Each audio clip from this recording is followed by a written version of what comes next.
Eh bien le bonjour, la communauté YouTube, j'espère que tout le monde va bien. Aujourd'hui, regardez avec qui je suis. Je ne suis pas toute seule, je suis accompagnée de ma copine Anaïs, qui est très loin et qui va d'ailleurs nous expliquer qui elle est et ce qu'elle fait. J'espère que tout le monde va bien. Ça fait longtemps, très longtemps que je voulais enregistrer une vidéo là-dessus et j'attendais évidemment la bonne occasion, les questions évidemment que j'ai récupérées sur les réseaux et forcément la bonne personne pour en parler. Anaïs, je vais te laisser te présenter, nous dire où tu es aussi pour toute la communauté et peut-être on rappellera comment on se connaît. Ouais, carrément. Bon, ben, bonjour à Vas-y. tous.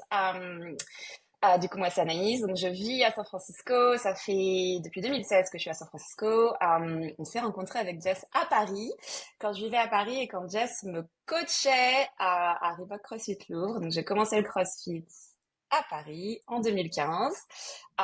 Et c'est comme ça qu'on s'est rencontrés. Quasiment Je pense en qu'on a... même temps que moi, hein. J'ai commencé en 2014, ouais, juste après. Ouais. Et je pense qu'on a gardé contact plus ou moins Ouais, tu sais quoi, je pense qu'on après. s'est... Bah oui, oui, je pense qu'on a gardé contact, mais je pense qu'on sait même pas comment, pourquoi, enfin, Non.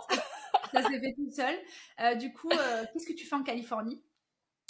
Alors, du coup, je suis partie dans un cadre qui était complètement différent, mais pour mon boulot que je faisais avant, j'étais directeur artistique dans une boîte de la tech, et j'ai commencé à m'intéresser en fait à la nutrition au tout début, justement quand j'ai commencé le CrossFit. Un petit peu avant, donc je faisais du fitness avant de commencer le CrossFit, et j'avais vraiment cette envie de trouver quelque chose qui était un peu moins ennuyeux, on va dire, que d'aller juste à la salle et surtout j'avais besoin d'avoir un petit peu plus de structure. Euh, et donc j'ai commencé le CrossFit, je me suis rendu compte que mon alimentation ça allait pas du tout avec ma pratique du CrossFit.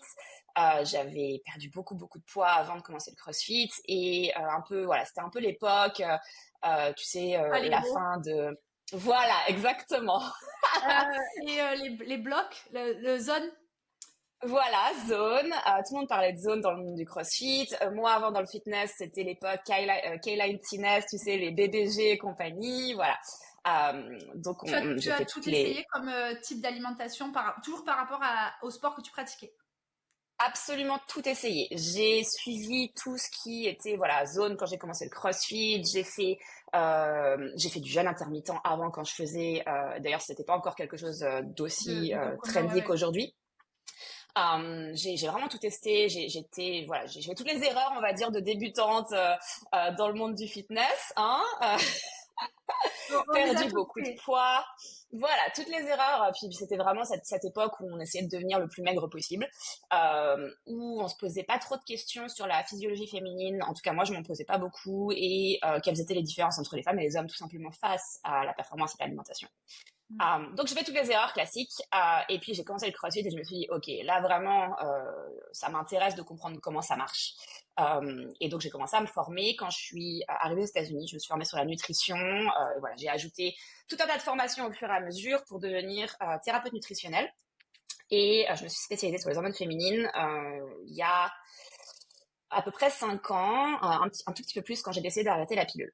Et Ok. donc je me suis formée ici et c'est comme ça que ça a commencé. J'ai arrêté la pilule, j'ai noté des différences, bonnes et mauvaises d'ailleurs, et ça m'a intéressé de comprendre pourquoi d'abord et comment je pouvais un peu accompagner mon corps par rapport à tout ça. Donc c'est un peu comme ça que j'ai commencé. Et puis dernièrement, donc juste après le Covid, j'ai arrêté mon travail, on va dire classique, de bureau, et je me suis complètement dédiée à mon coaching sur la partie hormonale et coach de CrossFit également. Alors je dis CrossFit, mais de manière générale coach parce que je Je fais ne pas que savais du pas CrossFit.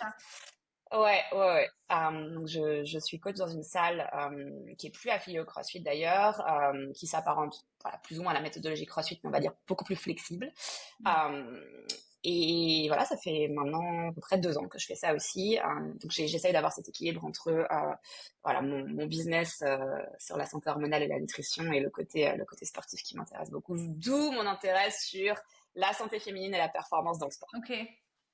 Ok, bon, c'est bien complet. Tu t'es vachement renseigné. Bah alors, on va commencer d'ailleurs, puisque tu parles notamment bon, voilà, du sport féminin, puisque c'est ça évidemment qui va nous intéresser. C'est pas qu'on a une dent contre vous, les mecs, mais c'est juste que vous n'avez pas le même, on va dire, système hormonal que le nôtre. On va revenir notamment bah, sur les personnes, on va dire les sportives. Euh, Ouais. ou pas forcément sportives, même les sédentaires, si on va parler du cycle menstruel. Et évidemment, il y a de plus en plus de choses sur le cycle menstruel qu'on peut retrouver par nous-mêmes, sur Google, sur les réseaux, que ce soit YouTube, Instagram. C'est hyper fourni et en même temps, je trouve que c'est hyper flou. Pour moi, la première, et tu vois, j'ai 39 ans et j'ai mis énormément d'années à comprendre mon cycle. Bon, après, Ouais. la faute à qui, on ne sait pas. C'est vrai qu'on ne l'a pas appris à l'école ni ailleurs. Même nous, dans la formation de BP que j'ai reçue en 2010, on n'en parlait pas beaucoup du cycle menstruel, notamment chez la femme, que Ouais. Et ça c'est pouvait être... toujours pas dans le curriculum, hein, C'est pour pas les encore dans nouvelles le... années, ouais. Non. Je sais qu'il y a des écoles qui en parlent, qui commencent à en parler, mais c'est vrai que c'est pas encore implanté, c'est pas normal, surtout que, évidemment, pour le métier de coach qu'on fait, si on encadre des gens, c'est primordial d'être informé là-dessus, de savoir qu'il y a des systèmes qui nous permettent, on va dire, d'améliorer ou pas notre performance et qu'il faut prendre en considération notre cycle. Alors, pour faire très simple, surtout pour des personnes qui, comme moi, ne sont pas forcément dans le domaine, si tu peux nous rappeler qu'est-ce qu'est le cycle menstruel, comment on peut le comprendre d'une manière très très simple, Ouais. avec tes mots à toi. Ouais, ça marche. Alors effectivement, c'est d'abord pour revenir à ce que tu disais, effectivement, alors on est une génération, la génération des personnes nées dans les années 80-90, où c'était vraiment un sujet ultra tabou. Ça l'est toujours aujourd'hui. Enfin voilà, et si vous imaginez voilà, quand on a nos règles et qu'on a besoin d'avoir un tampon et d'aller aux toilettes, on va cacher le tampon, soit dans la manche, soit dans la poche. Voilà, c'est toujours quelque chose, on s'en rend pas compte, hein, mais au quotidien, c'est toujours quelque chose qui est super tabou. On va pas se balader dans la rue avec notre tampon là parce qu'on est gêné en fait. Donc bon, il y a tout un tas de raisons qui sont ancrées dans voilà la société patriarcale et tout un tas de voilà d'éléments qui malheureusement jouent là-dessus. Ce qui est bien, c'est qu'effectivement on en parle de plus en plus. Au niveau de l'application, au niveau du sport, comme tu disais, il y a beaucoup d'informations sur le cycle de manière générale, mais alors encore plus d'informations qui sont un peu confusantes sur la partie sportive. Il faut savoir qu'il y a des recherches qui sortent aujourd'hui qui sont peer-reviewed, donc qui ont été relues, etc., qui partent et qui sont partagées et qui sont complètement fausses autour du cycle. Donc c'est important effectivement. Okay. Voilà, si vous êtes perdu face à tout ça, c'est normal parce qu'effectivement la masse d'informations est confusante et c'est difficile parfois de s'y retrouver. Pour tout un tas de raisons là encore, de par le fait que la recherche soit pas opérée sur les femmes, pas faite par des femmes. Je crois que les derniers chiffres, c'est autour de 6% de la recherche sur le sport et la performance qui sont faites sur les femmes. Et parmi ces 6%, il y a des recherches qui ne sont pas correctement faites. Donc voilà, on est vraiment un micro pourcentage. Donc il y a tout un contexte qui fait qu'effectivement c'est difficile d'avoir de l'information correcte et difficile de s'y retrouver. Pour le cycle, alors pour faire simple, donc on parle d'un cycle, si on regarde un petit peu ce que dit la médecine, un cycle, on estime qu'un cycle normal, de jours entre voilà, 28 et 32, je crois. Alors, effectivement, on estime qu'un cycle normal, c'est 28 jours. C'est un chiffre qui est pas toujours, c'est pas toujours le cas et ça reste normal si votre cycle se comprend entre 21 et 35 jours. Donc, on dit effectivement entre 21 et 35 jours, c'est un cycle normal. Ce qui est plutôt important d'ailleurs, c'est la régularité que vous avez personnellement plutôt qu'effectivement avoir un chiffre comme ça qui est 28 ou pas. Donc ça, c'est important parce qu'il y a beaucoup de femmes qui me disent mais moi j'ai un cycle de 32 jours, du coup j'ai pas un cycle normal. Ou j'ai un cycle de 22 jours, waouh, j'ai un cycle super court, j'ai sûrement pas d'ovulation. C'est pas vrai.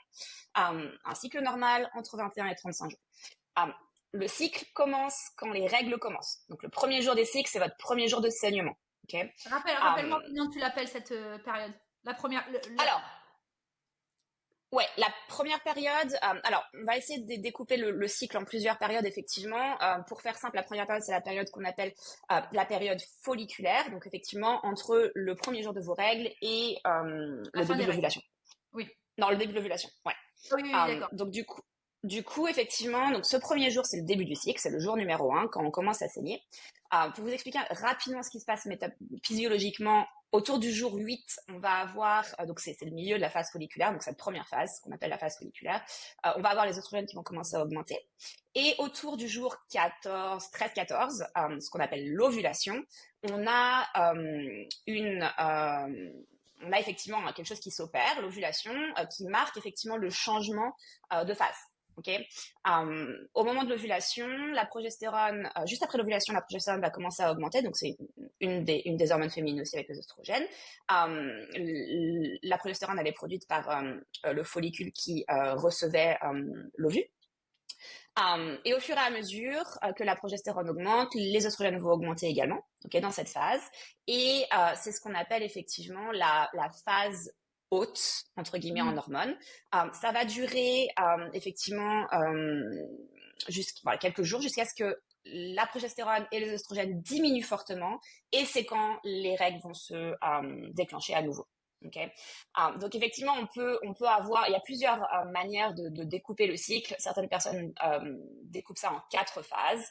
Donc la phase des règles, la phase avant l'ovulation et la phase après ovulation.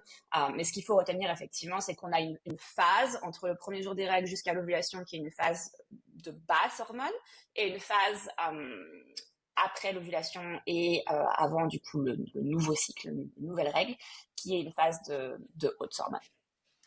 Est-ce qu'on peut, parce que je vois passer des vidéos et des réels maintenant là-dessus, est-ce qu'on peut considérer que, vu qu'on va dire, si on reste sur le concept qui a 4 phases, est-ce qu'on peut dire qu'une femme peut avoir 4, on va dire, périodes avec des comportements différents? Alors oui et non. Oui, dans le sens où on est. Alors d'abord, il faut garder en tête que et on en parlera tout à l'heure si on parle de synchronisation du cycle, par exemple dans le cadre du sport.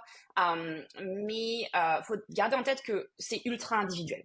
Ultra Ouais. individualisé, et on est plus ou moins sensible aux hormones. Okay, Mm. on peut être effectivement. Alors, et encore une fois, on part du principe qu'on est sur un cycle normal, naturel, c'est-à-dire qu'on n'a pas de pilules, on n'a pas Oui, d'hormones de voilà. synthèse, etc. On va peut-être préciser cette histoire de pilule parce que, évidemment, que c'est complètement différent d'avoir un cycle avec ou sans pilule.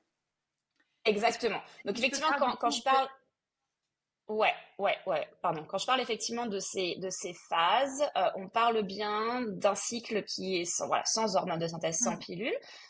Effectivement, si on utilise la pilule, si on est sous pilule, on va pas avoir effectivement ces phases qui sont marquées, et on n'aura pas forcément les mêmes réactions. Donc, quand on va parler effectivement des potentielles réactions au fur et à mesure du cycle, ça sera un petit peu différent enfin, ça sera différent tout court dans le cadre effectivement de la prise de la pilule, ou la prise ou une autre contraception Oui, oui, hormonale. bien sûr.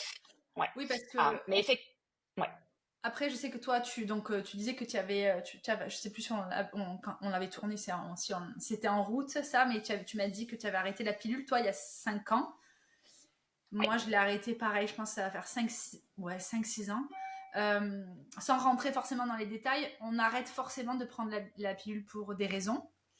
Est-ce que déjà, Ouais. on peut considérer que c'est beaucoup plus sain d'avoir un cycle naturel plutôt que de prendre la pilule? Euh, alors, d'abord, j'aimerais commencer sur le fait que j'ai rien contre la pilule. Ouais. Donc c'est important d'en parler parce que bon, la pilule, elle a tout un tas d'avantages, et pour certaines populations, c'est extrêmement important. D'abord pour l'autonomie que ça apporte, pour voilà le fait de pas avoir de grossesse, parce que c'est son objectif principal, Mm. et de pas avoir de grossesse qui sont non désirées, et c'est extrêmement important. Cette autonomie, ça crée une autonomie de la femme, et voilà voilà, c'est quelque chose qui historiquement en tout cas a été très positif. Par contre, Mm. effectivement, la pilule est un médicament. D'accord. Déjà, c'est quelque chose dont on ne parle pas quand on nous donne la pilule, surtout à l'époque, encore une fois, dans les années 2000, où on nous donnait la pilule comme un bonbon. À 14 Euh, ans? à 14 ans, exactement, alors qu'il n'y avait aucun symptôme. Euh, le problème de la pilule, c'est que malheureusement, on nous explique pas les potentiels effets secondaires, et qu'elle est utilisée à des fins qui ne sont pas des fins contraceptives. Quand c'est le cas, et on entend souvent, on va vous donner la pilule pour réguler votre cycle, pour réguler vos règles.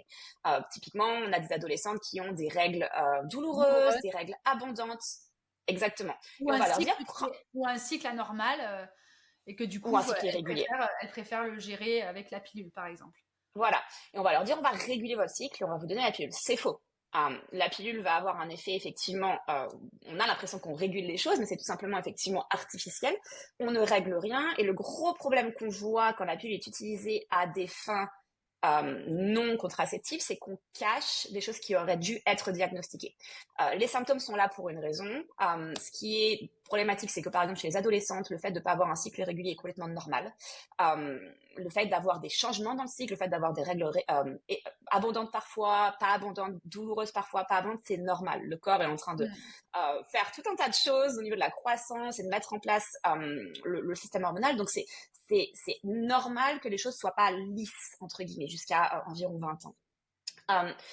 Mais le problème, effectivement, comme je le disais, c'est que quand on donne la pilule pour une raison qui n'est pas la contraception, mais pour une raison de confort, attention, parce que quand j'utilise ça, j'ai des gens parfois qui disent oui, mais tu comprends pas quand on a des douleurs absolument insupportables et que la pilule est une réponse, bien sûr que Oui, mais je moi, comprends. c'est ça que j'essaye de comprendre. Comment tu expliques que, enfin, je veux dire, comme tu dis, c'est un médicament, donc c'est que ça a un effet, effectivement, on va dire, qui bloque un peu la douleur, mais pour moi, c'est pas bon. Le problème, c'est que c'est vraiment l'approche d'ailleurs de la médecine occidentale, c'est de traiter le symptôme au lieu de traiter la cause. Oui, c'est un Et le patron, problème, quoi. effectivement, ouais, quand on donne la pilule à des adolescentes ou des jeunes femmes qui ont des symptômes, on ne va pas chercher pourquoi il y a les symptômes. Et ça, c'est un vrai problème parce qu'on se retrouve, et typiquement mes clientes, qui se retrouvent à, par exemple, 35 ans avec un souhait d'avoir une grossesse, qui arrêtent la pilule d'un seul coup parce qu'elles souhaitent avoir une grossesse et qui se retrouvent avec des aménorrhées, qui se retrouvent avec des symptômes qu'elles ne comprennent pas et qui ne peuvent pas tomber enceinte. Parce qu'en fait, pendant toute cette période, elles n'ont pas été diagnostiquées. On a effectivement lissé le cycle avec des hormones qui permettent d'avoir quelque chose de régulé, encore une fois de manière artificielle, et on cache quelque chose qui était potentiellement là présent avant ou qui s'est développé pendant la prise de la pilule et qui malheureusement pose problème quand on l'arrête. Donc ça peut être le cas du SOPK et de l'endométriose qui sont malheureusement deux syndromes ou conditions qui sont de plus en plus présentes. On ne sait pas encore trop pourquoi d'ailleurs, mais probablement tout un tas de questions, de points qui sont des expositions notamment à des perturbateurs endocriniens, etc., notre alimentation. Mais ça, c'est quelque chose qu'on cache et c'est un vrai problème parce que typiquement le SOPK, c'est un précurseur de tout un tas de maladies, notamment des maladies cardiovasculaires, notamment des prédispositions pour le diabète, des choses qui ont un réel impact et qui sont dangereuses pour la santé future, qu'on cache alors qu'on aurait pu les accompagner et les prévenir.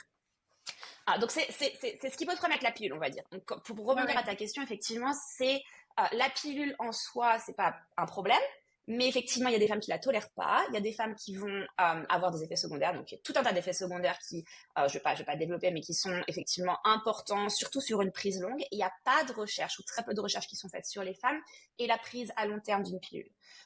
Ce que je vois moi dans ma pratique, c'est effectivement qu'il y a des effets à long terme, notamment une perte de nutriments, des nutriments qui sont nécessaires pour la fécondité par exemple, notamment effectivement comme je disais cacher des syndromes qui sont du coup qui étaient présents et qu'on n'a pas détectés. Bref, il y a tout un tas de choses. Et quand on parle de performance, et moi c'est la raison pour laquelle j'ai arrêté la pilule, quand on parle de performance, il y a des études effectivement qui suggèrent que la prise de contraceptifs oraux, alors attention, quand on dit pilule, effectivement, c'est les pilules, les comprimés qu'on peut prendre. Voilà, effectivement. Mais ça peut être aussi un IUD, ça peut être un stérilet hormonal, ça peut être un implant, etc. Il y a des effets, effectivement, sur les gains musculaires chez les femmes. Et en particulier, toutes les contraceptions qui contiennent des progestatifs. Avec la pilule, ouais. Tu parles en particulier amélioration de la performance grâce à la pilule. Non, l'inverse. Ah, voilà. L'inverse. Ouais. Et effectivement, ces études-là montrent qu'il y a ça affecte négativement les gains musculaires chez la femme, en particulier les contraceptifs progestatifs androgéniques. Sans rentrer en détail. Bref, il y a effectivement, il y a aussi des effets notamment sur la résistance à l'oxydation, sur la capacité d'adaptation à l'entraînement intensif, sur la récupération. Et voilà, c'est en général moins le cas, d'après les études en tout cas, des contraceptifs qui sont uniquement progestatifs. Mais effectivement, il y a des impacts. Et moi, c'était la raison, pour revenir à ta question, c'était la raison pour laquelle j'ai arrêté la pilule. C'est parce que je prenais pas de masse musculaire. J'avais une récupération absolument catastrophique. Malgré le sport que je faisais, l'implication que j'avais, les programmes que je pouvais mettre en place et la nourriture que je mettais en place, j'arrivais pas à prendre de masse musculaire. Et j'ai arrêté pour cette raison d'abord. Et effectivement, j'ai observé un changement. Donc, en aspect négatif, on peut dire qu'effectivement, on peut avoir une perte en tout cas, pas de gain sur la masse musculaire ou pas de résultat sur la performance sportive malgré une programmation bien construite. Après, je suppose que ça dépend peut-être des pilules. Il existe des pilules micro-dosées Complètement. et des pilules qui sont très fortes. Moi, je sais que les très fortes, ça me donnait des nausées, j'avais des Mm. vertiges, j'étais tombée dans les pommes. J'étais très Ouais. jeune à l'époque. Et après, on avait réajusté, j'ai eu des micro-pilules, etc., etc.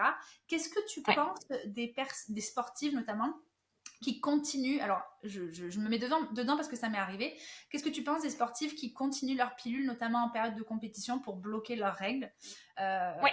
Moi, ça m'est arrivé pour des grosses échéances, pour Ouais. éviter d'avoir mes règles, parce que évidemment, j'étais madame, j'ai toujours mes règles en compétition, et parfois, il y avait des échéances, je me disais, c'est pas possible, tu vois, genre, j'ai eu les Ouais. French Throwdown chaque année, j'avais toujours mes règles, et donc j'ai eu des années où je prenais et je continuais ma pilule sans, du coup, déclencher mes règles. Qu'est-ce que tu penses Ouais. de ça? Très franchement, ça n'a pas beaucoup d'incidence. À partir du moment où on prend la pilule, on n'a plus de cycle.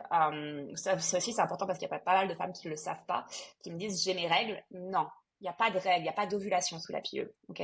Quand on prend alors, la plupart des contraceptifs, il n'y a pas d'ovulation, donc il n'y a pas de règles. Il y a un saignement. Un saignement qui est déclenché par la Voilà. pause ou par les comprimés qui sont placebo. Et donc les faux comprimés, les petits comprimés blancs là. Ouais, blanc. Voilà. Les quatre petits blancs qui t'informent que tu vas avoir tes règles. Voilà, exactement. Donc c'est un saignement qui est provoqué par Mm. l'arrêt de la prise de contraceptifs, Ok. d'hormones de synthèse. Le continuer ou pas, très franchement, ça a très peu d'incidence Ok. parce qu'effectivement, c'est pas un cycle de base qui est un cycle réel. Voilà, on dit effectivement, mais là aussi il y a très très peu de recherches. On dit effectivement que c'est important de pas faire ça en continu tout le temps pour pendant des années parce qu'on veut quand même qu'il y ait un saignement pour tout un tas de raisons. Il y a très peu de recherches sur le sujet et encore une fois, ça reste un faux cycle et des fausses règles. Donc Et, voilà, faire et ça de temps en temps, c'est pas... on sait que la pilule, du coup, c'est un moyen de contraception, notamment pour avoir des enfants. Demain, je suis face à des filles qui n'ont pas, qui ne veulent pas d'enfants, et que du coup, elles Ouais. préfèrent, et qui sont sportives et qui veulent tout simplement être tranquilles pour éviter d'avoir des symptômes. Je pense à des copines à moi qui ont des gros symptômes, des grosses douleurs, de l'endométriose, des choses comme ça, et elles ne veulent pas avoir d'enfants et elles prennent la pilule. Est-ce qu'on peut considérer que prendre la pilule jusqu'à, on va dire, la ménopause, des choses comme ça peut avoir un incident, ou est-ce que ça ne craint rien? Ouais. Alors, c'est une bonne question. D'abord, effectivement, pour l'endométriose, qui est un cas ultra particulier, mais comme je disais, qui est de plus en plus présent. Il y a beaucoup, beaucoup de femmes qui sont d'endométriose. C'est courant qu'on donne la pilule, voire quasiment automatique, pour notamment les douleurs. Euh, D'abord, c'est un truc que j'aime bien préciser. Je travaille avec beaucoup de femmes qui ont l'endométriose et qui sont capables de se débarrasser de la pilule parce qu'on a travaillé sur la racine du problème et qu'on arrive à baisser l'inflammation, qu'on arrive à avoir une résorbation. Alors attention, on guérit pas de l'endométriose. Hein. Quand c'est là pour toujours. Ok. Mais on peut diminuer les symptômes. Et effectivement, avec des approches Soulager. qui sont sur l'alimentation, voilà, sur les suppléments, On va etc., en on peut parler. soulager et on peut réussir à se débarrasser de la pilule pour certaines femmes, mais c'est aussi important, même si vous prenez la pilule, d'avoir une approche sur tous ces aspects-là, sur la supplémentation, la nutrition, etc. Parce que quoi qu'il arrive, c'est positif et vous aurez une réponse positive sur vos symptômes, quoi qu'il arrive, même si vous prenez la pilule. Donc ça, c'est important. Euh, oui et non. Alors, s'il n'y a pas d'envie, de souhait sur la fertilité, Mm. les recherches en cours, là aussi on manque encore un peu d'informations, mais les On va recherches mettre en des cours, guillemets. euh, voilà, parle des effets très négatifs de la pilule à long terme quand on a un souhait de fertilité et quand on a effectivement un projet de fertilité à un moment donné. Quand c'est pas le cas, c'est quelque chose sur lequel je me poserai un peu moins la question si vous tolérez Mm. bien la pilule, qu'il n'y a pas d'effets secondaires sur votre santé en général, sur le mood, parce que souvent effectivement les effets secondaires très classiques de la pilule, c'est sur l'anxiété, sur les problèmes de dépression, etc. Si vous n'êtes pas dans Ok. ce cas-là et que il n'y a pas de souhait de fertilité et que du coup il n'y a pas trop de questions à se poser de ce côté-là, voilà, si c'est un confort, c'est quelque chose d'important à considérer et Ok. il y a en Mais général un peu moins de soucis de ce c'est côté-là. bien de. Je pense que c'est bien de le dire parce que j'ai quand même souvent entendu, et ça fait partie des raisons pour lesquelles moi je l'ai arrêté, que la pilule prise à trop long terme était dangereuse. Euh, C'est vrai que c'est là où c'est confusant, et c'est devenu un sujet très à la mode de parler voilà de la pilule, c'est vrai et je suis la première à en parler. C'est mieux de pas avoir de médicaments de manière générale qui vont influencer votre cycle naturel parce que là aussi, encore une fois, on manque d'informations, mais sur les recherches qui ont été faites, on sait que avoir ces règles, c'est pas juste pour la fécondité. Alors oui, l'ovulation, le cycle, etc. L'objectif, c'est de perpétuer féconder. l'espèce et de procréer, exactement. Mais on commence à avoir des informations, et là, c'est vraiment des tout petits balbutiements de recherche, mais des informations qui nous indiquent que ce phénomène de saignement, de cycle, d'ovulation, etc., ce cycle aurait aussi un impact sur tout un tas d'autres aspects qui sont bénéfiques pour notre santé. On manque d'informations sur le sujet, mais on sait par contre que l'impact à long terme de la pilule a un impact sur la fécondité. Donc c'est vrai, quand tu me poses la question, voilà, si j'ai pas de souhait d'enfant, si je tolère bien la pilule, je me pose moins la question sur une prise à long terme que quelqu'un qui effectivement a un souhait de fécondité par exemple, ou a des effets secondaires. Et ça c'est important parce que moi je faisais partie de ces personnes-là à qui on a donné des pilules pour des symptômes qui étaient de confort. On m'a donné des pilules ultra dosées pendant des années, et moi j'ai eu des effets secondaires qui sont absolument énormes. Et il y a beaucoup de femmes qui souffrent de ça également. Je sais pas si je veux des enfants un jour, je sais pas si j'en aurai, mais par contre pour ma santé de sportive, d'athlète et de femme dans ma vie quotidienne, dans ma vie de tous les jours, j'ai eu des effets secondaires énormes de la prise de la pilule. Parmi les effets secondaires classiques que j'ai eus, les problèmes de perturbation de la digestion et de mon microbiome, et des problèmes de déplétion de problèmes de nutriments et de minéraux manquants suite à la prise de la pilule. Ça, c'est quelque chose qui est connu également, qui ont des répercussions pour moi pendant des années après la prise de la pilule. Donc voilà, il y a des choses comme ça, mais ça ne veut pas dire effectivement que c'est noir ou blanc, et c'est très individuel. Oui, bien sûr, bien sûr. Ouais. Est-ce que tu peux nous donner nous dire un petit mot dans ce cas-là, parce qu'il n'y a pas que la pilule, peut-être sur le stérilet. Oui. Moi, j'ai eu quelques années le stérilet sans hormones. Finalement, pour moi, c'était la meilleure solution. C'est juste qu'à la fin, il me gênait. Donc, c'est juste pour ça que je l'avais enlevé, parce que c'était absolument pas agréable. Mais ça peut être aussi une solution, du coup, autre qu'une méthode médicamenteuse. Ouais, exactement. Alors, dans les méthodes médicamenteuses, comme je disais tout à l'heure, celle qui montrera le moins d'effets secondaires, ou en tout cas, notamment sur la performance, si on se replace par rapport à la sportive, c'est les progestatifs uniques. Donc, pas de complexe d'hormones de synthèse, mais un progestatif seul. Ensuite, effectivement, si on passe sur le non hormonal, mais toujours effectivement une contraception de type médical, on a effectivement le IUD, le stérilet en cuivre, pardon, qui est une super option. Effectivement, je le conseille à beaucoup de mes athlètes ou des femmes avec qui je travaille. C'est simplement contre-indiqué. Alors, il y a tout un tas de choses dites sur contre-indiqué que vous n'avez pas eu d'enfant. Non. Contre-indiqué si vous avez un flux très important. C'est vraiment la seule contre-indication pour certains cas d'endométriose. Ouais, certains cas d'endométriose aussi. Effectivement, s'il y a des adhérences, on va éviter. Mais sinon, c'est vraiment une super option. Comme tu disais, il y a des femmes qui le sentent. Pour tout un tas de raisons, qui sont des raisons plutôt physiologiques, notamment par exemple quand on a un utérus rétroversé c'est quelque chose d'ultra commun. Je sais plus les pourcentages de femmes qui ont un utérus rétroversé, mais c'est normal et c'est très très courant. Il y a pas mal de cas effectivement de femmes qui le sentent. Quand c'est le cas, on peut réajuster la position et voilà, se retrouver avec quelque chose qui du coup n'est plus gênant. Sinon, si on part sur les méthodes complètement naturelles, donc il y a des méthodes de fertilité, de contrôle de fertilité, contrôle des naissances naturelles, et notamment ce qu'on appelle la symptothermie. Donc là, on parlera tout à l'heure peut-être de la manière dont on traque le cycle, mais ça fait partie effectivement des méthodes qui sont ultra fiables si elles sont faites de manière appropriée.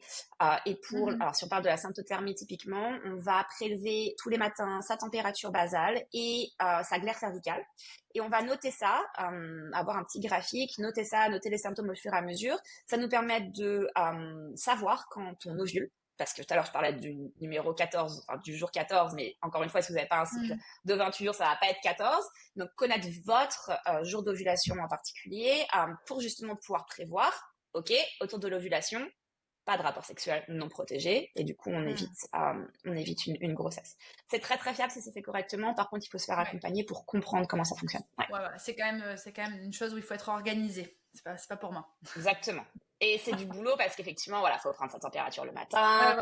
C'est à faire au réveil. Faut pas, il y a des actions à mettre en place. C'est pour les filles qui sont très carrées, très organisées dans leur vie. On va Exactement. revenir sur le cycle menstruel des filles, donc sans contraception notamment, et notamment pour les sportives, parce que moi je le vois en tant que coach sportif. évidemment, on ne sait pas comment gérer on va dire son cycle par rapport à ses pics de forme ou à ces moments où on est très faible. Et souvent, on va avoir des filles qui vont dire, je suis fatiguée, je suis pas en forme. Tiens, aujourd'hui, j'ai réussi à faire plus 5 kilos sur ma barre en haltérophilie, par exemple.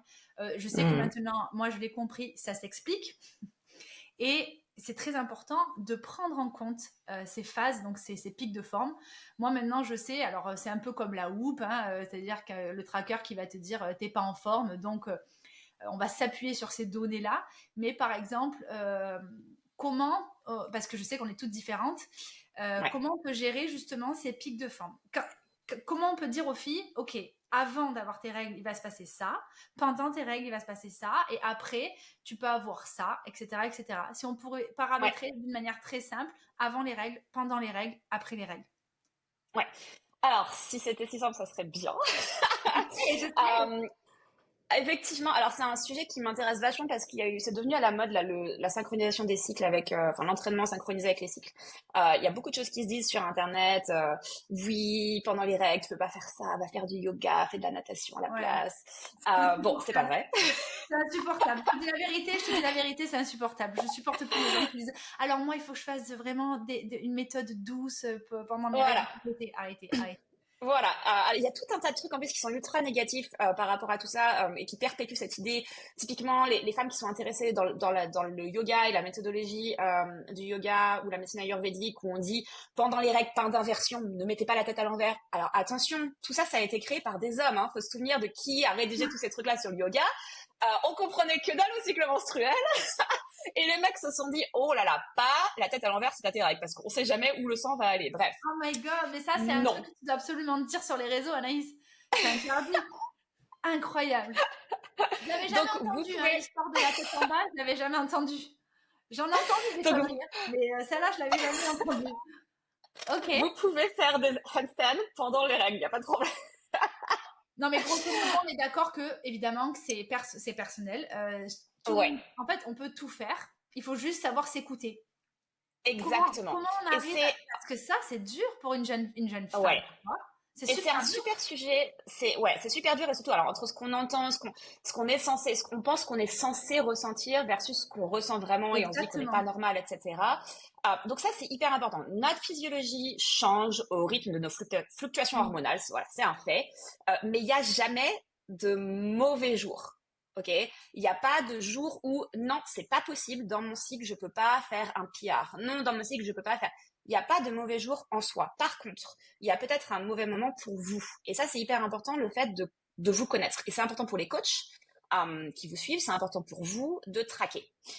Et une fois que vous êtes habitué de commencer à traquer vos symptômes, alors quand je dis traquer Quand les tu dis symptômes, c'est traquer, bien évidemment, c'est avoir un petit carnet et tous les mois noter, notamment, exactement. moi par exemple aujourd'hui, j'ai eu la barre, tu vois, tout ici, tu vois, le mal de tête, et honnêtement, j'ai mis des années à capter qu'une semaine, pile poil quasiment avant mes règles, Ouais, j'allais avoir mal à la tête. C'est un truc de dingue. Ou sinon, c'est la veille, enfin, tu vois, des fois, ça se décale. ouais. Et c'est comme un petit message, un petit rappel pour me dire, ah, n'oublie pas, ça arrive, tu vois. Et ça, pendant Ouais. des années, j'y ai jamais prêté attention. Et les Donc, migraines, parmi les symptômes de PMS, c'est un truc ultra classique d'ailleurs. On pourra faire tout un traquer, donc podcast sur noter, les PMS. ouais.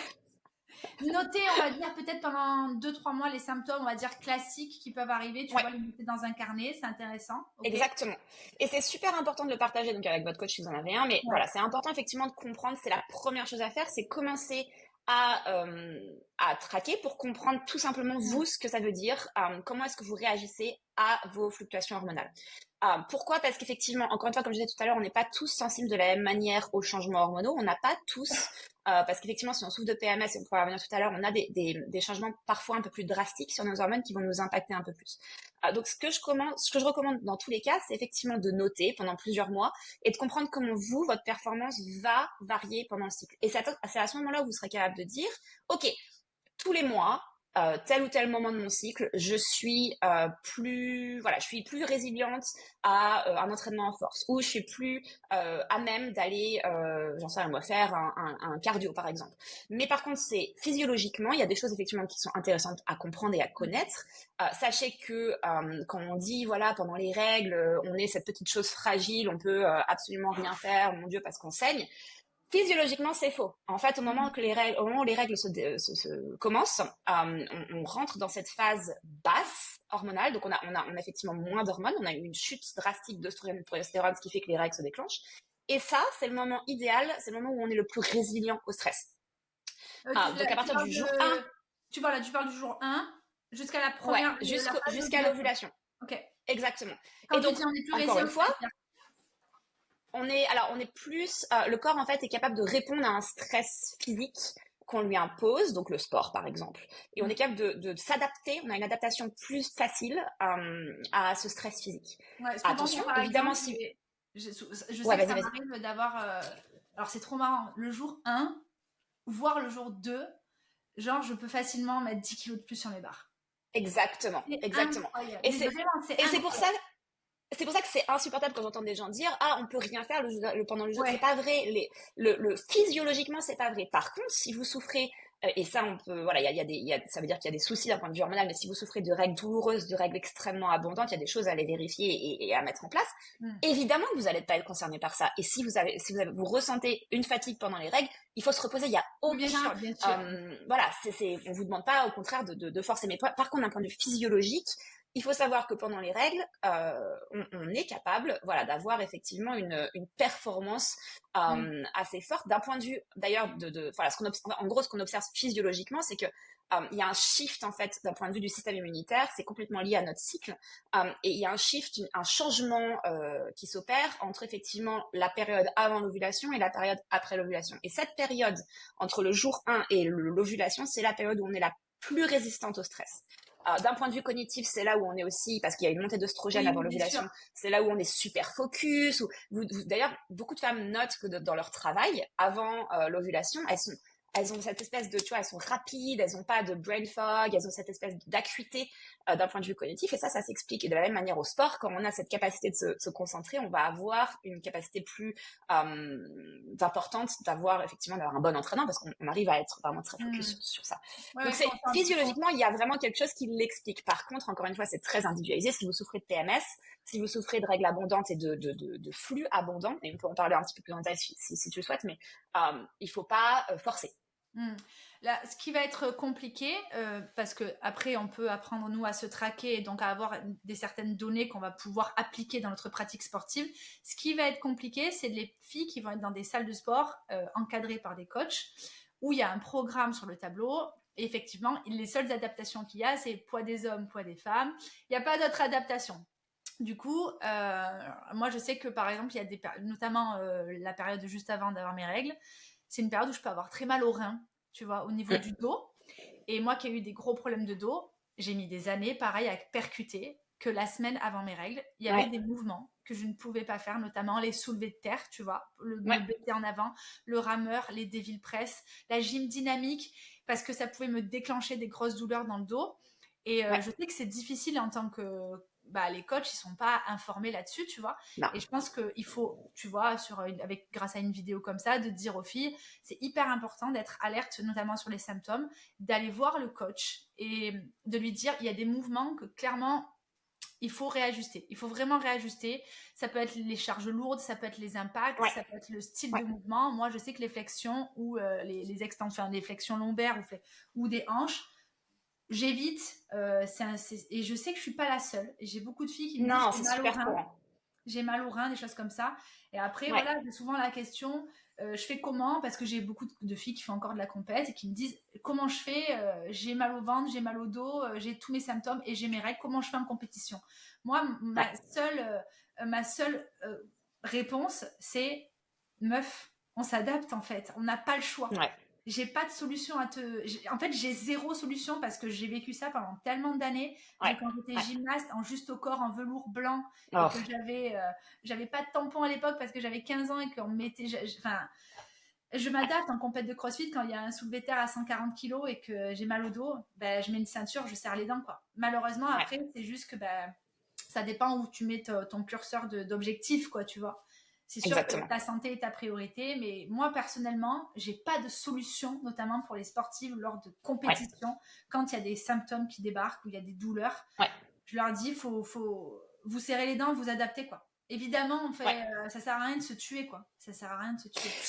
Ouais, et c'est toujours une question de priorité. Ce que j'aime toujours Ouais. rappeler mes athlètes ou mes clientes, c'est effectivement, c'est quoi ta priorité? Est-ce que la Mm. priorité, c'est l'aspect santé ou est-ce Bien que là, sûr. tout de suite, la priorité, c'est l'aspect compétition? Performance, oui. Et on sait, voilà, on sait que la compétition, c'est pas, C'est pas ça. alors attention, si, voilà, Non, mais c'est compatible, mais voilà, c'est bien deux sûr. objectifs qui sont différents. Mais Ouais, après, honnêtement, les filles qui vont être. Enfin, normalement, je sais que moi, en tout cas, dans mes réseaux, je pense que chez toi aussi, il y a quand même beaucoup plus de filles qui sont alertes, enfin, qui sont orientées vers la santé. ouais, L'esthétique aussi, tu vois, c'est normal. Mais moins sur la performance. Mais ça touche quand même ouais, des filles. Et je sais qu'il y a beaucoup de sportifs, notamment de haut niveau, qui en souffrent. Et que oui. du coup, c'est hyper important de Et personne n'en parle. paramétrer. Et parce que personne n'en parle, et surtout parce que la plupart des coachs sont des hommes.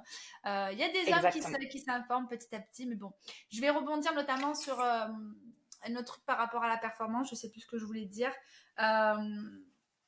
Eh oui, est-ce qu'on a des choses qui peuvent booster, soulager les symptômes parce qu'on veut s'entraîner?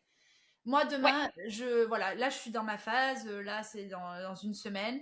Je sens que j'ai un down, tu vois. Je sens que j'ai moins ouais, d'énergie et je sens que j'ai moins de force. Donc, c'est pas très ouais. grave. Tu vois, je le dis souvent sur mes réseaux. Hier, j'avais des tractions à faire. Franchement, je dis pas que je suis la queen des tractions, mais c'est un truc que je fais depuis toujours. J'adore les tractions, j'en fais plein. Hier, même une, c'était la fin du monde. Donc c'est ok, tu vois, je fais avec un élastique ou je fais des tirages aux anneaux en tempo, c'est ok. Est-ce qu'on a des solutions pour soulager, pour faire un petit coup de boost, tu vois, par rapport aux symptômes, pour Ouais. continuer à s'entraîner?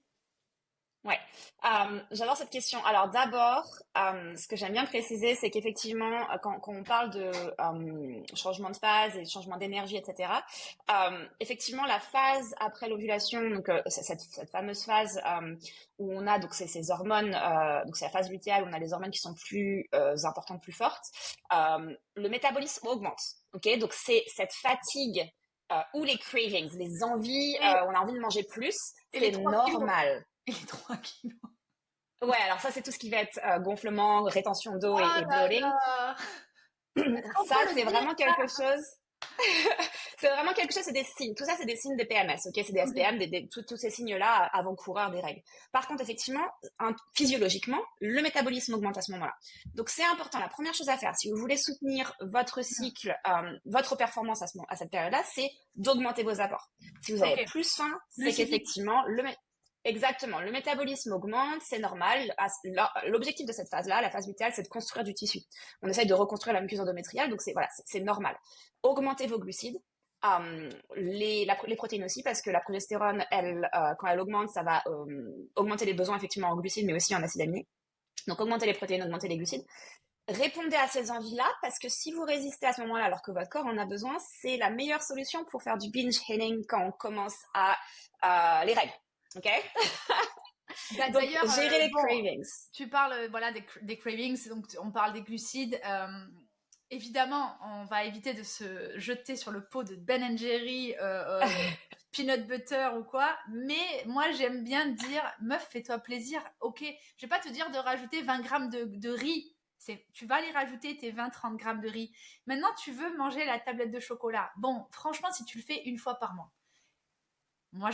En tout cas, de mon point de vue, j'y vois pas d'inconvénient. Après, j'exagère un peu peut-être, mais je pense Non, que mais c'est important. c'est vrai, c'est important parce qu'effectivement, ces envies là qui commencent quand les fluctuations hormonales s'opèrent, si on n'y répond pas en justement en mangeant un petit peu de chocolat, en mangeant un petit peu, peu importe c'est quoi votre craving, un peu de chips, un peu de chocolat. Mm. Si vous répondez pas à ces envies-là à ce moment-là, ça va être du binge eating et ça va pas être une tablette, ça va être 5 Mm. quelques semaines après ou une semaine après Comment quand les tu règles commencent. l'expliques cette phase justement qui nous déclenche pourquoi on a faim alors qu'on n'est pas Ouais. encore en perte de sang, tu vois ce que je veux dire?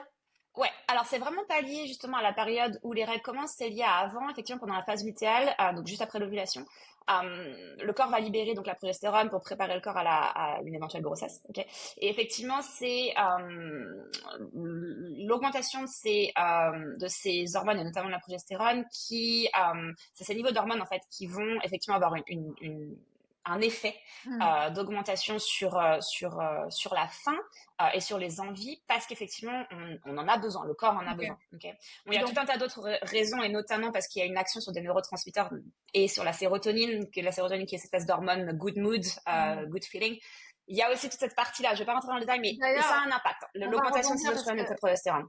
d'ailleurs, bon, justement, on va rebondir là-dessus parce que tu dis qu'il faut augmenter ses apports glucidiques, ses protéines aussi. Mm-hmm. Tu parles de se supplémenter, donc d'avoir peut-être une alimentation complémentaire, de rajouter des Ouais. choses.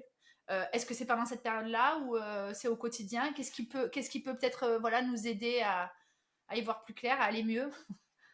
Super question. Ouais, ouais. Effectivement, donc pour rebondir sur ton point là, comment on fait pour accompagner quand on a tous ces SPM ou ces symptômes et qu'on galère à s'entraîner, qu'on va s'entraîner. Alors, encore une fois, ultra personnalisé et j'aime pas trop quand on essaye de cacher la misère pour pouvoir s'entraîner.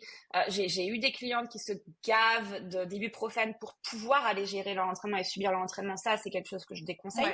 Ouais. Par contre, effectivement, il y a tout un tas de moyens naturels quand on souffre de Mhm. SPM pour rééquilibrer les hormones. On va essayer d'avoir une approche anti-inflammatoire. Okay, tout à l'heure, je disais effectivement, il y a un changement au niveau Classique. du statut immunitaire. Et voilà. Donc, pour effectivement accompagner son corps, surtout si on souffre de PMS, avant même d'aller sur les suppléments, on va accompagner le corps sur une approche anti-inflammatoire. Qu'est-ce que ça veut dire? Ça veut dire effectivement avoir un régime alimentaire varié. Adapté. Mm. Voilà, pas de sucre C'est ça le problème, c'est raffiné. qu'on peut Pas. manger le pot de Ben Jerry, mais maintenant tu nous dis qu'il faut pas de sucre. Donc, C'est vraiment cette espèce d'équilibre. On va toujours avoir cette règle de 80-20. Ok, oui, oui, 80% du temps on est nickel, 20% du temps c'est la bien vie. sûr. Mais effectivement, surtout si vous souffrez de SPM, de PMS, on va avoir une approche. C'est-à-dire que la plupart de votre alimentation, c'est des aliments non Oui. transformés, Mm. brut, pas trop de sucre raffiné ou le moins possible, beaucoup de protéines. De manière générale, je vous garantis que si vous traquez pas vos macros, vous manquez de protéines si vous êtes une femme. Donc beaucoup plus de protéines de manière générale et manger beaucoup beaucoup de fibres. En fait, il y a beaucoup de choses qui sont importantes effectivement dans les PMS et notamment le fait de pas être capable d'avoir une selle régulière et de souffrir de constipation. Ça, c'est un vrai problème quand on souffre de PMS parce que souvent les PMS sont liés à une dominance en oestrogène. Si on a une constipation, on a une très mauvaise élimination des oestrogènes qui sont en surplus. Et donc, effectivement, on a un espèce de... Ça s'ajoute, en fait, dans la liste des problèmes. Mm. Donc, on veut avoir des selles régulières. Donc, on veut avoir des fibres dans l'alimentation. Donc, manger beaucoup de légumes, manger anti-inflammatoire, ajouter des oméga 3, attention, pas encore de suppléments, mais dans l'alimentation, Oui, poisson gras, poisson gras, ouais. huile de lin, voilà, etc., etc.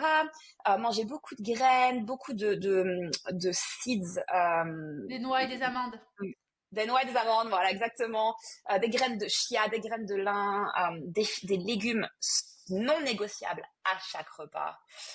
Ouais, Euh, honnêtement, c'est super dur. Les légumes, moi, je suis très honnête là-dessus. Les légumes le matin, j'ai du mal. Tu vois, la verdure le matin, c'est très compliqué. Après, si ouais, je vais bruncher le week-end, je vais avoir un peu, allez, un peu de salade et ouais, des tomates, mais c'est vrai que c'est pas quelque chose qui est très encore ancré dans l'alimentation chez les ouais. gens. Mais ça, je Ça, c'est comprends. quelque chose que, ouais, Mais souvent, attends, je te coupe rapidement, mais d'ailleurs, est-ce que tu peux me dessiner peut-être on va dire, une journée type, même si on sait que enfin, ouais, je veux pas faire du général, hein, mais juste si tu peux me donner un petit déj et dîner le soir avec justement cette période un peu complexe à gérer. Qu'est-ce qui est ouais. idéal dans notre assiette le matin? Alors, Vas-y, j'adore fais-moi cette rêver. question parce que, en fait, j'adore cette question parce que c'est pas, justement, c'est complètement adaptable. On n'est pas du tout Oui, bien obligé sûr, d'avoir ça quelque l'est, oui, chose. bien sûr. Voilà. Et il y a des Donne-moi règles, donne-moi un tu vois, exemple, parce quand, qu'en plus, toi, tu es aux États-Unis, moi, je suis en France, j'ai mes habitudes, tu as les tiennes. Et je sais que tu vas proposer des choses super intéressantes. Moi, je vais peut-être pas avoir les mêmes idées. Qu'est-ce que tu dirais en ouais. petit-déj? Donne-moi un petit-déj Alors, sympathique. quand on se resitue par rapport à la santé féminine de manière générale, même sans parler de performance, petit-déj Hmm. non négociable. On mange dans l'heure après le réveil. J'en ai rien à faire de ce que vous avez entendu sur le intermittent fasting, sur le jeûne intermittent. C'est faux. Ça marche pas chez les femmes. Il y a aucune recherche qui prouve que ça marche. Surtout si on jeûne le matin. Donc pensez à votre rythme circadien. Quand il y a de la lumière, on mange. Quand il fait noir, on mange pas. Pour la règle générale, c'est un peu comme ça que ça marche. Donc on se réveille dans l'heure, on mange un petit déj dans l'heure du réveil, riche en protéines, quoi qu'il arrive, riche en lipides. J'aime bien, par exemple, si on parle du petit déj un peu classique, par exemple, on mange des œufs au plat avec une petite tranche de pain, de l'avocat ou du saumon, voilà, ce genre de choses. Ok. On peut faire, si on est plutôt sucré, c'est ok. On va faire par exemple un petit porridge, mais on va rajouter des protéines. Donc, dans le porridge, on met des protéines en poudre, on met des graines de chia, des graines de lin, du Greek yogourt, du yaourt à la grecque par exemple, pour acheter des protéines mélangées dans Des fruits coupés, du lait. Des fruits coupés, du beurre d'amande si on veut, voilà. Lipides, quoi qu'il arrive, protéines non négociables, le reste on rajoute en glucides. Si on fait un snack, ah oui, le snack. ouais, si on fait un snack entre les deux, on va mettre protéines, lipides. Et ça, c'est quelque chose qu'on oublie. Pas de snack sucré uniquement. Si vous voulez un apport sucré cool, mais à côté, il y a des protéines et des lipides, sinon la glycémie, elle va vriller. Mais voilà, on veut avoir des protéines et des lipides. Le déjeuner, très franchement, ce qui compte, c'est d'avoir cette source de protéines. Ça peut être un saumon avec une salade, tant que vous avez suffisamment de glucides, parce que alors ça, la réduction des glucides chez les femmes, c'est aussi un vrai problème. Mais effectivement, voilà, avoir un repas où vous avez des légumes, on va privilégier les glucides entières, donc pourquoi pas des courges, des patates douces, et une bonne source de protéines, un filet de poulet, un filet de saumon, peu importe.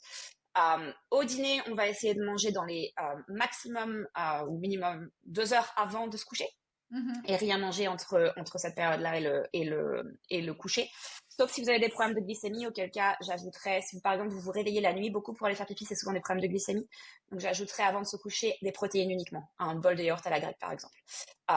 Sinon effectivement au dîner pareil, on va vouloir privilégier protéines surtout justement pour la glycémie la nuit et lipides. Si vous vous êtes entraîné juste avant du dîner, rajoutez bien vos glucides, ok? Ouais. Et ça c'est important chez les femmes. Quand on parle de la fenêtre d'entraînement, il y a beaucoup de choses qui se sont dites là-dessus. Non, en fait c'est pas important. Si pour les femmes c'est important la fenêtre d'entraînement, de manger autour de l'entraînement. C'est prouvé maintenant que chez les hommes c'est pas si important. Mais chez les femmes c'est quelque chose qui est primordial. Manger des protéines et des glucides avant et après votre entraînement. Quand je dis après, c'est dans l'heure et demie maximum. Okay. Mais voilà, effectivement, c'est simple, quoi. Ouais, oui, c'est assez classique. Je pense juste à peut-être des disciplines qui sont un peu différentes du CrossFit. Je pense notamment à l'ultra-endurance, les sports d'endurance. Ouais. Quand on est juste avant ses règles ou voilà, une période un peu down, des choses comme ça. Si on a un effort, je fais du triathlon qui va dépasser 1h30, 2 heures, jusqu'à 6, 7, 8 heures. Je pense à ma copine Alix qui fait des ultra-trails, qui peut aller jusqu'à 100 km. Comment... ça, c'est compliqué à gérer. Comment tu peux conseiller la personne sur la supplémentation ou sur l'alimentation pendant cette période-là où on est en down et qu'on doit s'entraîner parce qu'on a une échéance? Ouais, ça c'est super important pour les entraînements d'endurance et ultra-endurance. Effectivement, on veut avoir ces sources de sucre disponibles. La seule chose que j'évite de conseiller à mes athlètes, c'est les gels. Tu sais, tous les gels sucrés là, parce que malheureusement, ça peut avoir un impact négatif sur la paroi gastro-intestinale, qui déjà pose problème chez beaucoup de femmes et beaucoup de femmes qui font de l'endurance. Mais effectivement, avoir des acides aminés, des boissons en général, c'est ce que je conseille pendant l'effort. Exactement. Exactement. Et bien manger protéines, glucides avant et après. Ça va être vraiment la clé. Augmenter les apports en glucides dans cette phase post-ovulation, avant les règles. Vraiment, vraiment augmenter. Chez les athlètes, en termes d'endurance, ça va être hyper important. Et surtout, les glucides après effort qu'on oublie souvent. Glucides, protéines, mais c'est primordial. On veut vraiment... Avant aussi. Ah, ok. Et juste après, bien évidemment, de recharger. Bon, finalement, il n'y a pas grand-chose qui change on va dire, d'une approche sportive générale. C'est juste qu'on va peut-être se supplémenter un petit peu pendant plus. L'effort. Pendant l'effort. Ouais, et pendant l'effort, ça va être primordial. Ouais. Pendant la phase lutéale, par exemple. Cette période juste avant l'ovulation. Ouais, de manière générale, quoi qu'il arrive, je recommande effectivement d'augmenter les apports pendant aussi l'effort, mais effectivement dans cette phase-là, c'est vraiment la phase qui est primordiale. Ouais. On va juste terminer sur l'alimentation. Évidemment qu'il y en a beaucoup qui posent la question. Pour moi, ça coule de source. Je sais que pour toi aussi. Mais j'ai quand même reçu la question, est-ce que l'alimentation peut avoir un rôle majeur, notamment sur le cycle menstruel, notamment sur les symptômes, les filles qui ont de très fortes douleurs et qui vont te dire, ah oui, Ouais. mais c'est parce que j'ai mes règles. Est-ce que l'alimentation a un rôle majeur quand on mange voilà, trop sucré, trop salé, quand on mange pas assez, etc., etc. Comment tu peux synthétiser tout ça d'une manière très simple? Ouais, énorme impact parce que ça va avoir un impact sur l'inflammation. Et donc forcément, si inflammation augmentée, sachant que déjà on est dans un état pro-inflammatoire dans cette seconde période du cycle, plus on va avoir une approche inflammatoire dans notre vie de tous les jours, plus on va avoir des symptômes. Donc c'est l'alimentation, mais c'est aussi voilà l'exposition à des perturbateurs endocriniens, c'est trop de sport alors qu'on n'a pas assez d'apport, etc., etc. Et ça, c'est d'ailleurs hyper important. Hein. Chez les femmes, très régulièrement, les apports sont pas suffisants par rapport au sport qu'elles pratiquent. D'ailleurs, Euh, d'ailleurs, juste pour rebondir là-dessus, tu dis souvent les femmes n'ont pas assez d'apport. Moi, personnellement, j'ai pas l'impression qu'on voit ça dans le milieu du crossfit. Je trouve que les crossfiteuses, elles mangent bien. J'ai l'impression qu'on le voit beaucoup dans les sports d'endurance. ouais, On a cette impression qu'elles sont souvent sous-alimentées. On a beaucoup de filles qui sont aménorrhées ouais, ou qui font des malaises ou qui déclenchent voilà, des maladies, des pathologies, des choses comme ça. ouais, Et en même temps, c'est compliqué parce que c'est un sport où on leur demande évidemment d'être très éloigné, qu'il ne faut pas avoir de masse musculaire ou très peu, il ne faut pas être ouais. trop lourde. Qu'est-ce que tu pourrais leur dire à ces filles-là, à ces coachs qui Ouais. les encadrent aussi? Ouais. Alors, c'est hyper important de comprendre qu'on peut pas performer si on est dans un état, si on n'est pas dans un état d'abondance. Que Mm. ça soit en état d'abondance au niveau des acides aminés, des protéines ou au niveau des glucides. Donc ça, c'est hyper important parce que la performance va être liée à ça. Si on voit des symptômes de type les cycles menstruels qui commencent à être irréguliers ou manquants, donc aménorrhés, Mm. et ça, en général, ça commence par une irrégularité avant d'être complètement absente. Une fatigue, des problèmes d'humeur, irritabilité, dépression, des maladies fréquentes, c'est-à-dire que notre système immunitaire est complètement à la ramasse, des blessures fréquentes, et notamment tout ce qui est réaction au stress et fracture de stress. Problème de libido, Ça, problème c'est souvent des du coup problèmes. la sous-alimentation. Tu Ouais, vois pas ça c'est un d'autres. signe. Mm. Ouais, ça c'est un signe qu'on est dans ce qu'on appelle la LEA, donc la Low Energy Mm. Availability, ou qu'on appelle parfois RED, c'est interchangeable plus ou moins. En gros, le LEA, c'est ce qui est la cause sous-jacente d'un mécanisme, des mécanismes qui causent le RED, donc Relative Energy Deficiency in Sport, qui va avoir effectivement comme conséquence l'aménorrhée. Mais ça, effectivement, tout ça, c'est des signes. Donc, si vous avez ces signes-là, c'est un signe que vous mangez pas suffisamment et c'est très courant. Est-ce Très que courant. est-ce qu'on peut dire que c'est grave? Oui, Ok. ouais. Ça a plein d'effets. Le fait de pas avoir un cycle alors qu'on n'est pas, alors qu'on n'a pas de médicaments ou qui arrêtent le cycle ou des maladies particulières qui pourraient causer ça. Ça a des répercussions sur tout un tas de choses et notamment sur la densité osseuse, sur l'ostéoporose, etc. Mm. Donc oui, c'est grave. Est-ce qu'il y a un rapport peut-être aussi avec l'âge, notamment des filles qui vont être aménorrhées à 20 ans et d'autres enfin, je sais pas, à 40? Il y a un effet par rapport à l'âge ou pas vraiment, peu importe, à 20 ans ou à 40, c'est tout aussi grave en fait? C'est pas vraiment. Après, effectivement, plus on se rapproche de la ménopause, plus on va avoir des irrégularités. Donc, ça peut être, c'est un petit peu un sujet à part, mais effectivement, la périménopause, ménopause, on observe des changements au niveau du cycle. Et bon, ça, c'est effectivement, je peux pas dire que c'est moins grave, mais voilà, il y aura Ouais, je vois ce que tu veux dire. potentiellement, D'ailleurs, on va voilà. parler de cette Euh, histoire de changement d'âge, et donc de changement. Je me rappelle plus quel âge tu as. Je sais que tu es plus jeune que moi. 36, ouais, Ouais, tu es un peu plus jeune que moi. J'ai pu remarquer des changements, je t'en avais parlé, ouais, notamment passé 35 ans. Alors, je pense pas que ce soit que l'arrêt de la pilule ou alors peut-être le temps que ça se réadapte. Peut-être, je crois que j'avais dit que ouais. j'avais arrêté à 34 ou quelque chose comme ça. Euh, tout, il- on est d'accord que effectivement, le fait qu'une femme avance dans l'âge, son cycle il va évoluer. Et donc, je pense, peut-être à partir de 35 ans, il se passe pas mal de Ouais. choses. Est-ce que il y a des choses qu'il faut prendre qu'on a à prendre en considération plus qu'avant. Est-ce qu'il y a d'autres moyens que juste dire j'ai mal au ventre et je vais prendre un Spasfon ou genre ah tiens j'ai 3 kilos en plus, c'est tout à fait normal. Est-ce qu'on peut rassurer aussi les filles pour leur dire que c'est un peu normal de passer par cette phase, et que le corps il va changer et que c'est la préparation à la suite. Non, effectivement. Alors, ça aussi, c'est un sujet dont on parle très peu. De manière générale, on parle pas beaucoup des changements qui s'opèrent. La femme pré-ménopausée et ménopausée, c'est inintéressant. C'est un peu un sujet clairement. tabou, hein, à vrai dire. Honnêtement, je ne l'avais jamais entendu parler. On m'en a jamais parlé. On m'a parlé de tu as tes règles, tu as la ménopause. On m'a jamais parlé de la période juste la préménopause. Jamais de la vie. J'ai appris ça là. Et puis voilà, d'un point de vue médical, t'es plus capable de faire des enfants, donc tu sers à rien. Donc voilà. Donc c'est un vrai sujet effectivement dont on parle peu. Il y a effectivement des changements qui vont s'opérer d'un point de vue physiologique, avec des changements d'un point de vue hormonaux et un impact sur le métabolisme. C'est pour ça souvent qu'on entend les femmes qui sont périménopausées ou ménopausées qu'elles se retrouvent à prendre du poids, que en plus de perdre du poids, donc surtout prise de poids autour de la midsection, donc voilà de la ceinture abdominale, et qu'elles ont du mal à perdre. Elles s'entraînent, voilà, elles mangent correctement, elles ont du mal à perdre.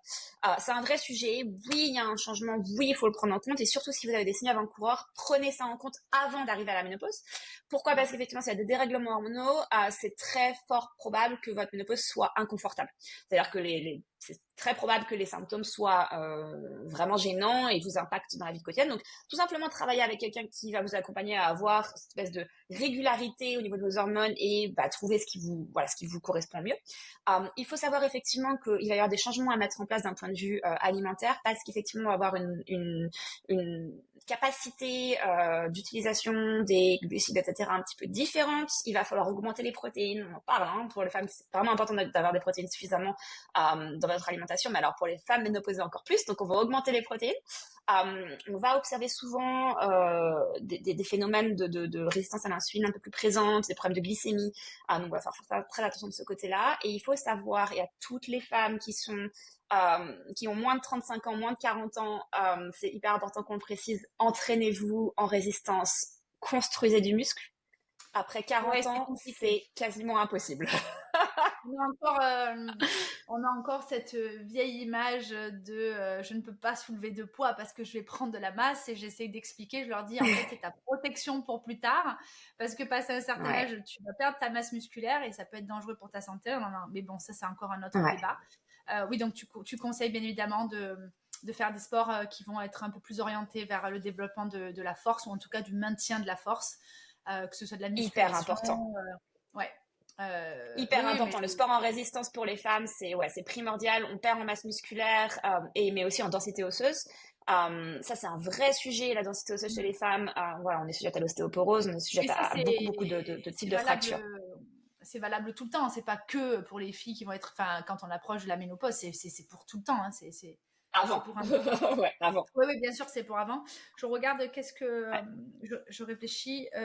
Tu m'avais posé une question sur les suppléments aussi tout à l'heure. Je sais pas si tu veux que je rebondisse là-dessus. Oui, j'aurais aimé que tu me dises s'il y a des compléments alimentaires pour, en tout cas, mieux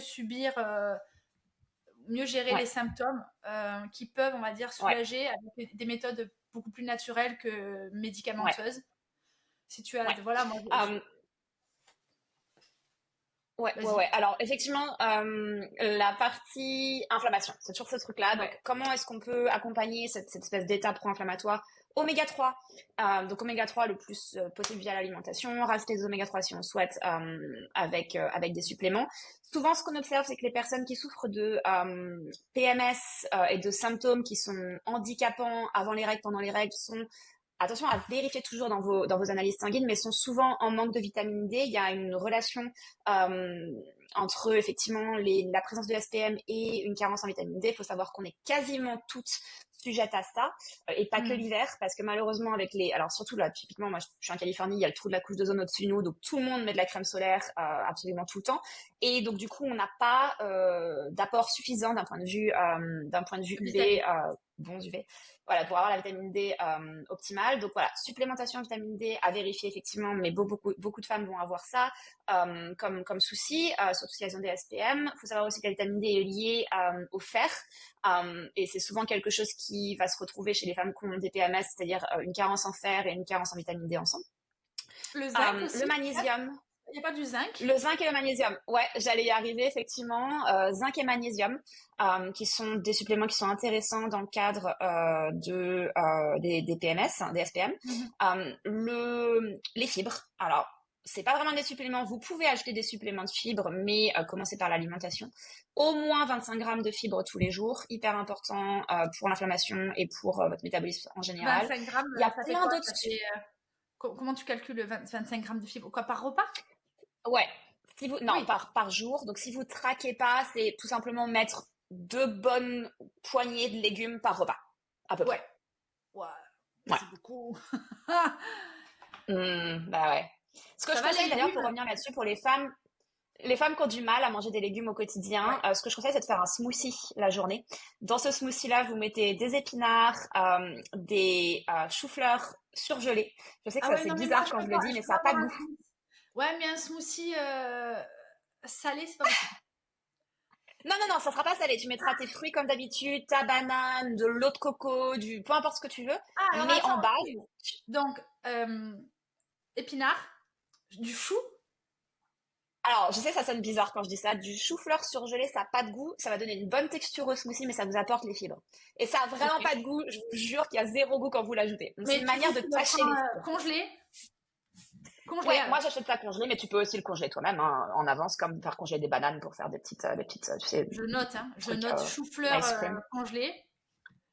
Épinards, du coup, Ouais. frais, ou congelés d'ailleurs, peu importe. Et puis derrière, vous mettez les fruits, les baies Oui. classiques, voilà, les fraises, les framboises, ce que vous voulez. J'ajoute toujours des graines, donc les graines de chia, les graines de lin. Ça vous apporte effectivement les oméga 9 et les oméga 3.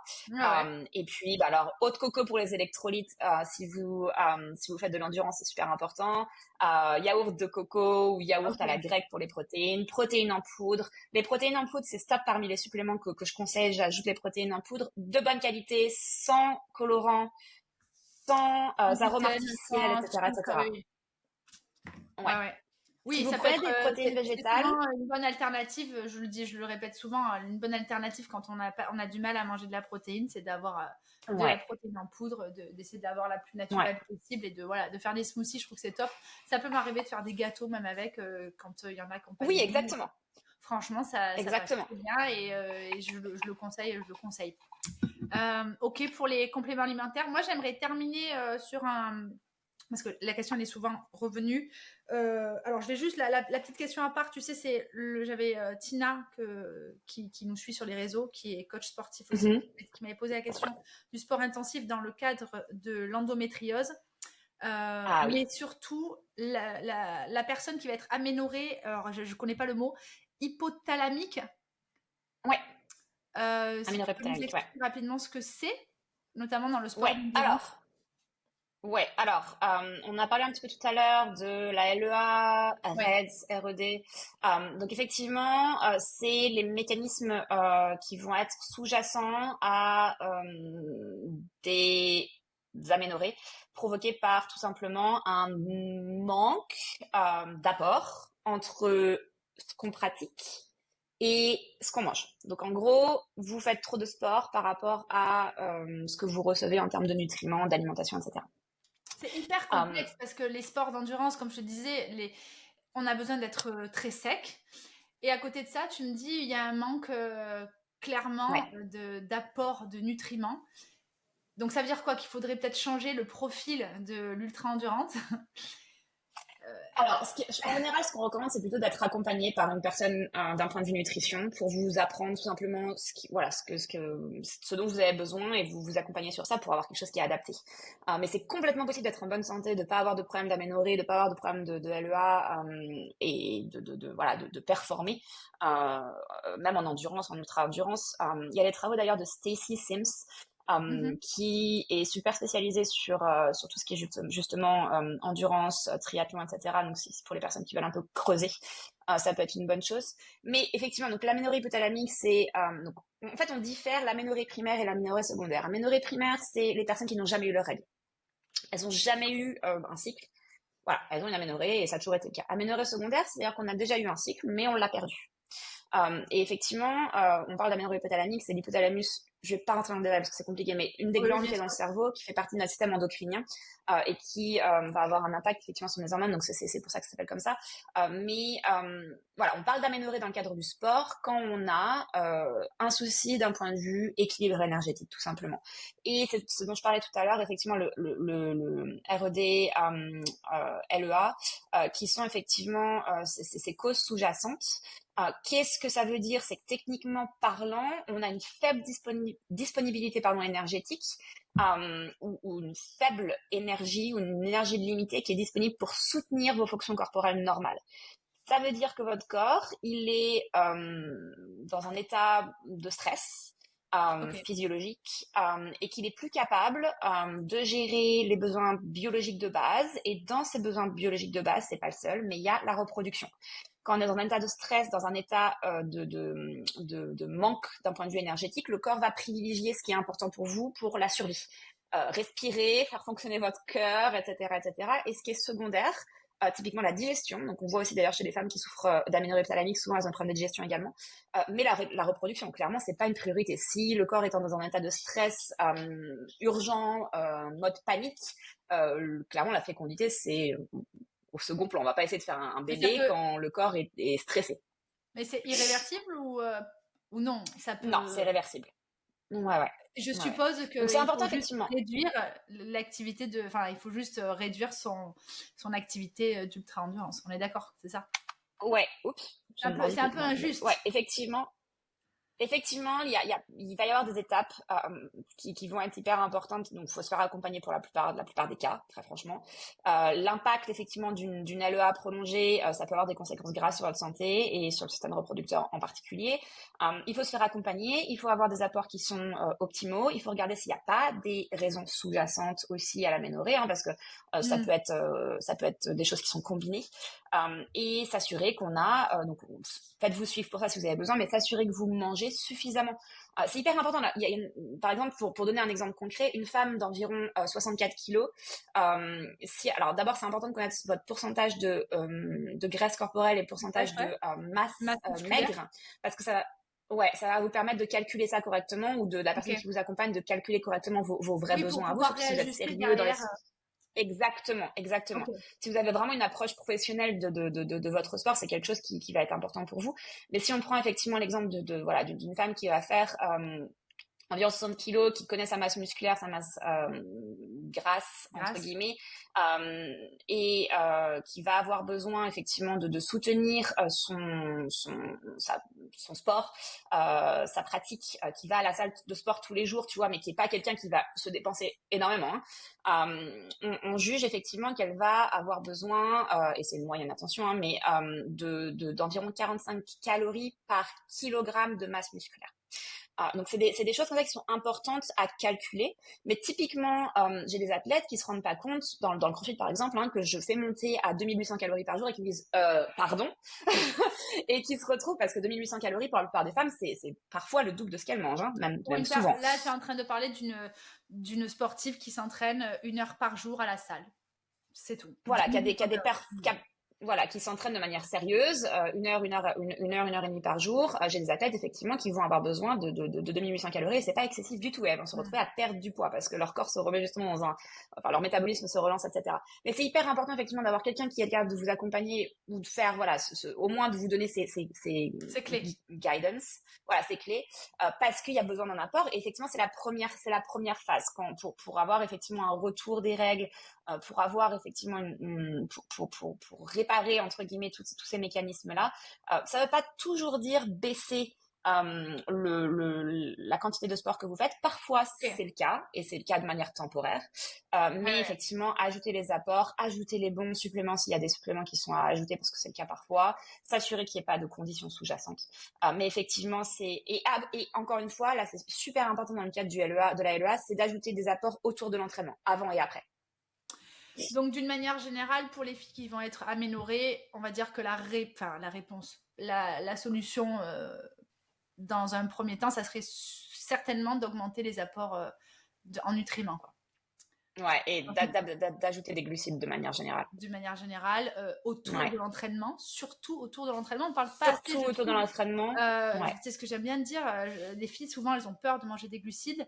Ben, je leur dis, si tu as peur, le plus important, c'est de les manger autour de l'entraînement. Donc, juste avant, juste après, comme ça, tu es sûr que tu vas les éliminer. Mais Ouais. il faut que tu en aies suffisamment dans la journée. Et effectivement, moi, quand tu me dis 2800 calories par jour, c'est typiquement le genre de grammage que j'avais quand je faisais de la compète de CrossFit. Mhm.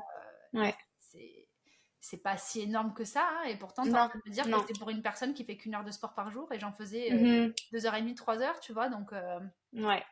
donc Après, pardon, c'est vrai que c'est ultra individuel et c'est important aussi de comprendre parce qu'il y a cette peur des glucides. Il y a encore une fois, je parlais tout à l'heure des recherches qui sont faites sur les hommes, mais c'est un vrai problème parce qu'il y a beaucoup de recherches qui sont faites sur notamment le jeûne intermittent et les régimes keto. Bref, moi, je vais pas revenir en détail là-dessus parce que c'est une catastrophe. non. Mais mais les femmes, physiologiquement, la manière dont nos hormones fonctionnent, etc., on a besoin de plus de glucides. Donc Mm. c'est hyper important parce qu'on a cette espèce de peur des glucides alors que c'est primordial pour le fonctionnement Et de notre corps. surtout, on remarquera que généralement, on mange plus de glucides que les hommes. On en a plus besoin. D'une manière générale, on mange même plus souvent que les hommes. C'est intéressant parce que souvent, Ouais. j'entends les filles qui disent ah ouais, je mange beaucoup plus que mon copain, c'est pas normal. Ça dépend, hein. Si ton copain, il est plutôt, tu vois, il fait juste 2-3 heures de sport par semaine, qu'il a un profil, on va dire, classique, ça m'étonne pas, quoi. C'est sûr que si c'est un rugbyman de 100 kilos qui s'entraîne 3 heures par jour, tu vas pas manger autant que lui, hein. Mais, euh, mais ouais, Ouais, c'est non, et c'est vrai que intéressant c'est de voir. important parce qu'on n'en parle pas souvent, mais voilà, physiologiquement, on a besoin. C'est pour ça que les femmes ont besoin de manger tôt le matin. C'est pour ça que les femmes ne devraient pas s'entraîner à jeun. C'est pour ça que le régime keto, c'est pas recommandé. Voilà, c'est important d'avoir ça en tête. Les glucides sont importants pour nous. Ouais. On va dire tes top 3 en glucides. Est-ce que tu peux me donner, Ouh. toi, ce que tu as. Juste ton top 3, parce que souvent, les filles, enfin, en tout cas, les gens, d'une manière générale, on va parler de glucides, mais les gens, ils ont du mal à dissocier, tu sais, les glucides rapides, enfin, complexes Ouais, ou simples. Peut-être si tu peux me donner, toi, ton top 3 à ouais, privilégier. j'adore cette question. J'adore cette question. Alors, mon top 3, le riz. C'est pas D'accord. idéal pour tout le monde, mais c'est quelque chose qui, moi, personnellement, fonctionne très très bien pour moi autour de mon entraînement. Donc, je vais avoir du riz ou de l'avoine, donc soit un petit oatmeal ou du riz avant et après mon entraînement. Pour les repas qui sont loin de mes entraînements, donc en général le matin et le soir, je vais plutôt privilégier des glucides de type courge, Ouais, les patates qui douces. m'apportent plus de fibres. Voilà, patates douces, Pas le toutes matin. sortes de courges possibles et imaginables. Ok. Alors pas le matin. Le matin, je fais plutôt le légume. Alors moi, pour le coup, je fais partie des gens qui mangent des légumes le matin, donc je me prépare. Et ça, c'est un truc qui mes clientes, quand je leur partage ça, elles commencent à le faire et elles aiment bien. En fait, je prépare pour la semaine un mix je mange de la viande et des légumes. Donc, je prépare un mix de viande hachée et de légumes Ok. que je fais cuire pour 4 ou 5 jours le matin. Donc, c'est ce que je mange. Et à côté, je mange du pain fermenté, donc comme un pain au levain.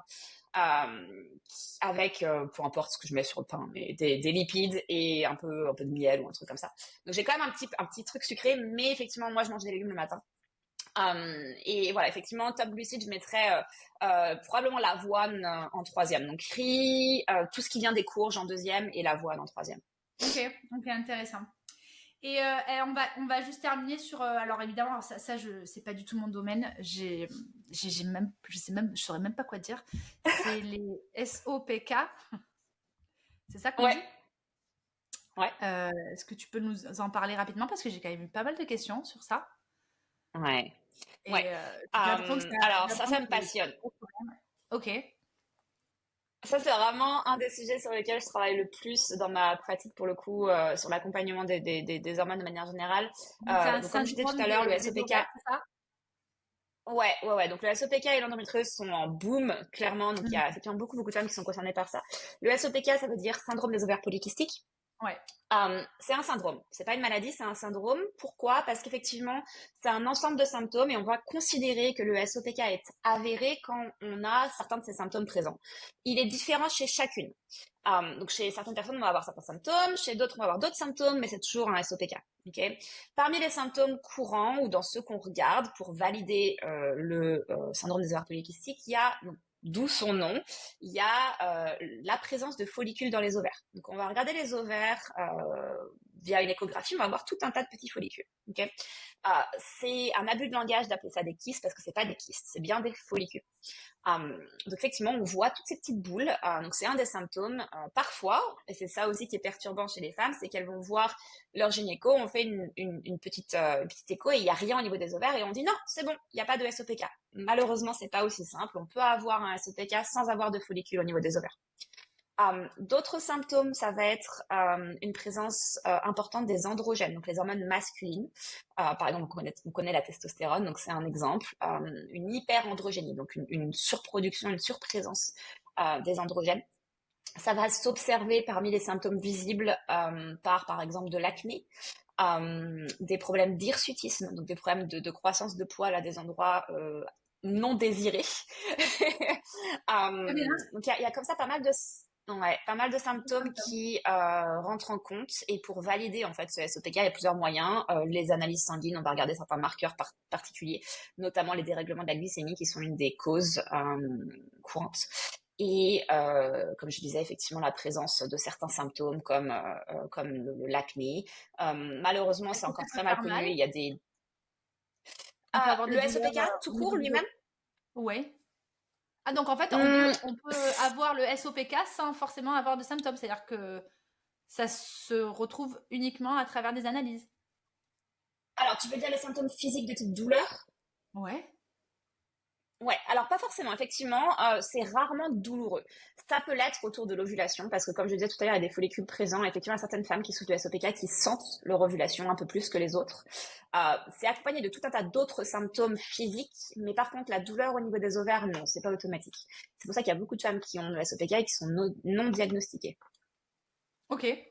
Ouais, Et qu'est-ce qu'on peut faire ouais. alors par rapport à ça? Parce que c'est quoi ça? Une fois de plus, on va rejoindre l'alimentation, peut-être un Ouais, réajustement alors des pareil, nutriments.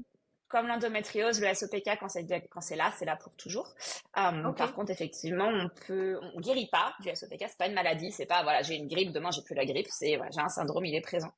Par contre, on peut l'accompagner, ce SOPK. Il y a tout un tas de choses. Alors, comme je disais, vu que c'est un syndrome, il y a tout un tas de symptômes et tout un tas de symptômes qui sont très particuliers en fonction des femmes. Donc, je vais pas pouvoir donner des règles qui vont s'appliquer à tout le monde. C'est ultra individualisé. Par contre, ce qu'on retrouve, c'est gestion de la glycémie. C'est primordial parce que c'est souvent une des qu'on appelle root causes. C'est vraiment une des conditions sous-jacentes. Donc vraiment réguler la glycémie le plus possible. Donc avoir encore une fois c'est encore plus marqué chez les femmes qui ont la SOPK, mais réduire les glucides simples et transformés, très peu de sucre. Hmm. Gérer l'inflammation. Il va y avoir certains compléments et suppléments très particuliers pour le cas du SOPK qui vont être intéressants. Là aussi qui vont être très, très dépendants en fonction des femmes, mais de manière générale, effectivement, les deux racines du problème qu'on va essayer d'adresser, c'est l'inflammation et la gestion de la glycémie. Ça fait beaucoup de choses à gérer tout, tous ces. C'est ultra C'est dur en varié, hein. plus, on pourrait faire... Ouais. On pourrait faire un 2 heures de podcast juste pour le SOPK, donc c'est vrai Ouais, que mais c'est c'est surtout en que quelques mots, c'est... on est toutes concernées, mais tu sais, à des moments différents de sa vie, ou d'une manière générale, si on prend ou pas la pilule, si on a ou pas des symptômes, d'une manière générale, je trouve que c'est encore vachement sous-estimé, notamment dans l'entraînement sportif de la femme. Il y a quand même des voix qui Ouais. s'élèvent de plus en plus, on est en train de dire pas mal de choses. C'est vrai qu'il y a quand même très peu de solutions, je trouve. En tout cas, de tout ce qu'on a dit, une des seules solutions qu'on parle et qu'on met en avant, c'est la nutrition, c'est l'amélioration Ouais. d'une nutrition hyper Ouais.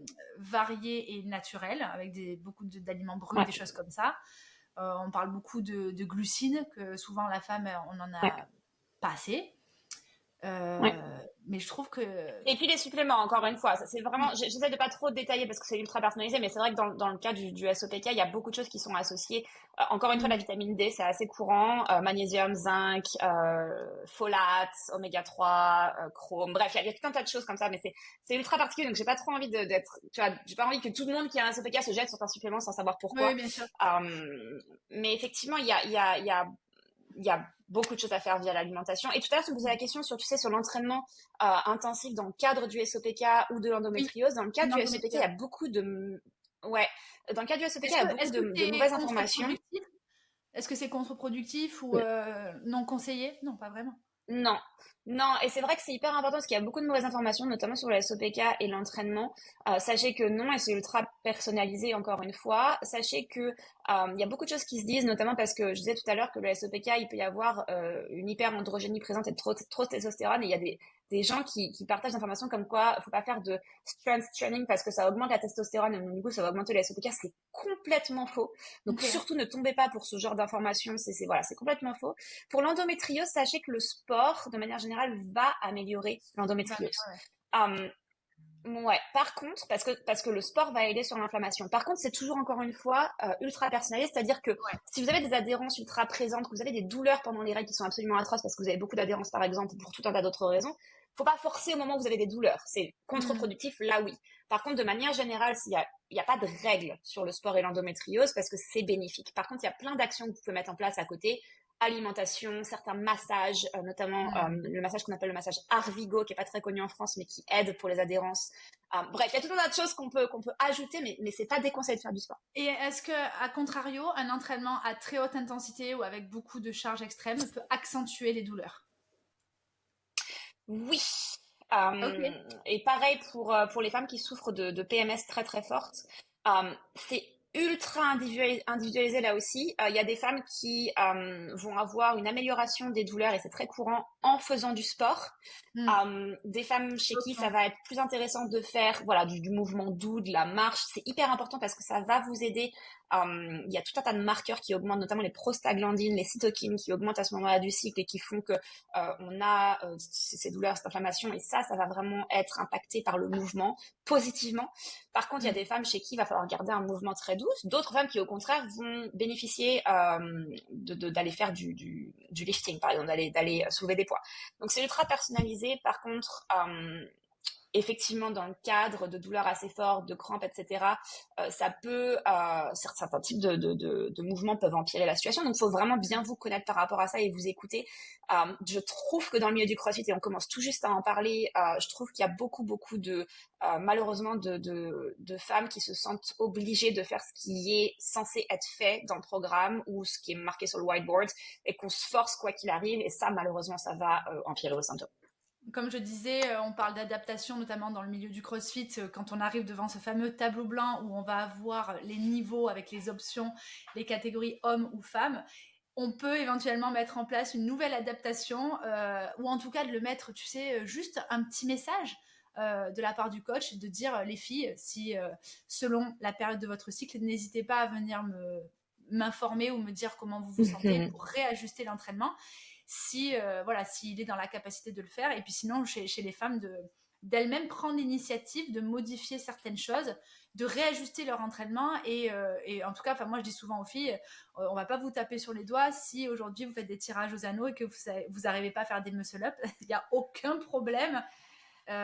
Donc voilà déjà par rapport à Au ça. contraire, parce que souvent ça sera beaucoup plus bénéfique, il y aura beaucoup plus de bénéfices à changer Bien et à faire sûr. quelque chose voilà qui. Et c'est fou parce que tu vois, tu parles de coach et effectivement comment on adapte l'entraînement et il n'y a pas que ça parce que malheureusement il y a toute la partie recovery, récupération, etc., gestion du stress qui sont eux aussi hyper différents en fonction des femmes. En ce moment, il y a tout ce truc à la mode des cold plunge, tu sais, d'aller faire des bains glacés, des ice baths. C'est quelque chose qui est pas recommandé chez les femmes de manière générale. Ok. Et on le sait pas parce qu'effectivement, c'est des recherches qui ont été faites chez les hommes. On sait que chez les femmes, c'est hyper intéressant de faire des bains froids, mais c'est quelque chose qui est plutôt autour de 16 degrés Celsius qui est intéressant pour les femmes. Un C'est ice plutôt bath, pour c'est beaucoup plus froid que ça. ah ben moi Voilà. j'ai fait moins de 10 donc c'est bon à savoir. Très intéressant ça. Par Et contre, par contre, tu vois, quand on parlait de l'endométriose, c'est hyper intéressant. Les ice baths, pour le coup, pour l'endométriose, autour de votre ovulation, ça va ok, diminuer votre réponse inflammatoire et réduire certaines des hyperplasies qui sont, voilà, qui interviennent à ce moment-là.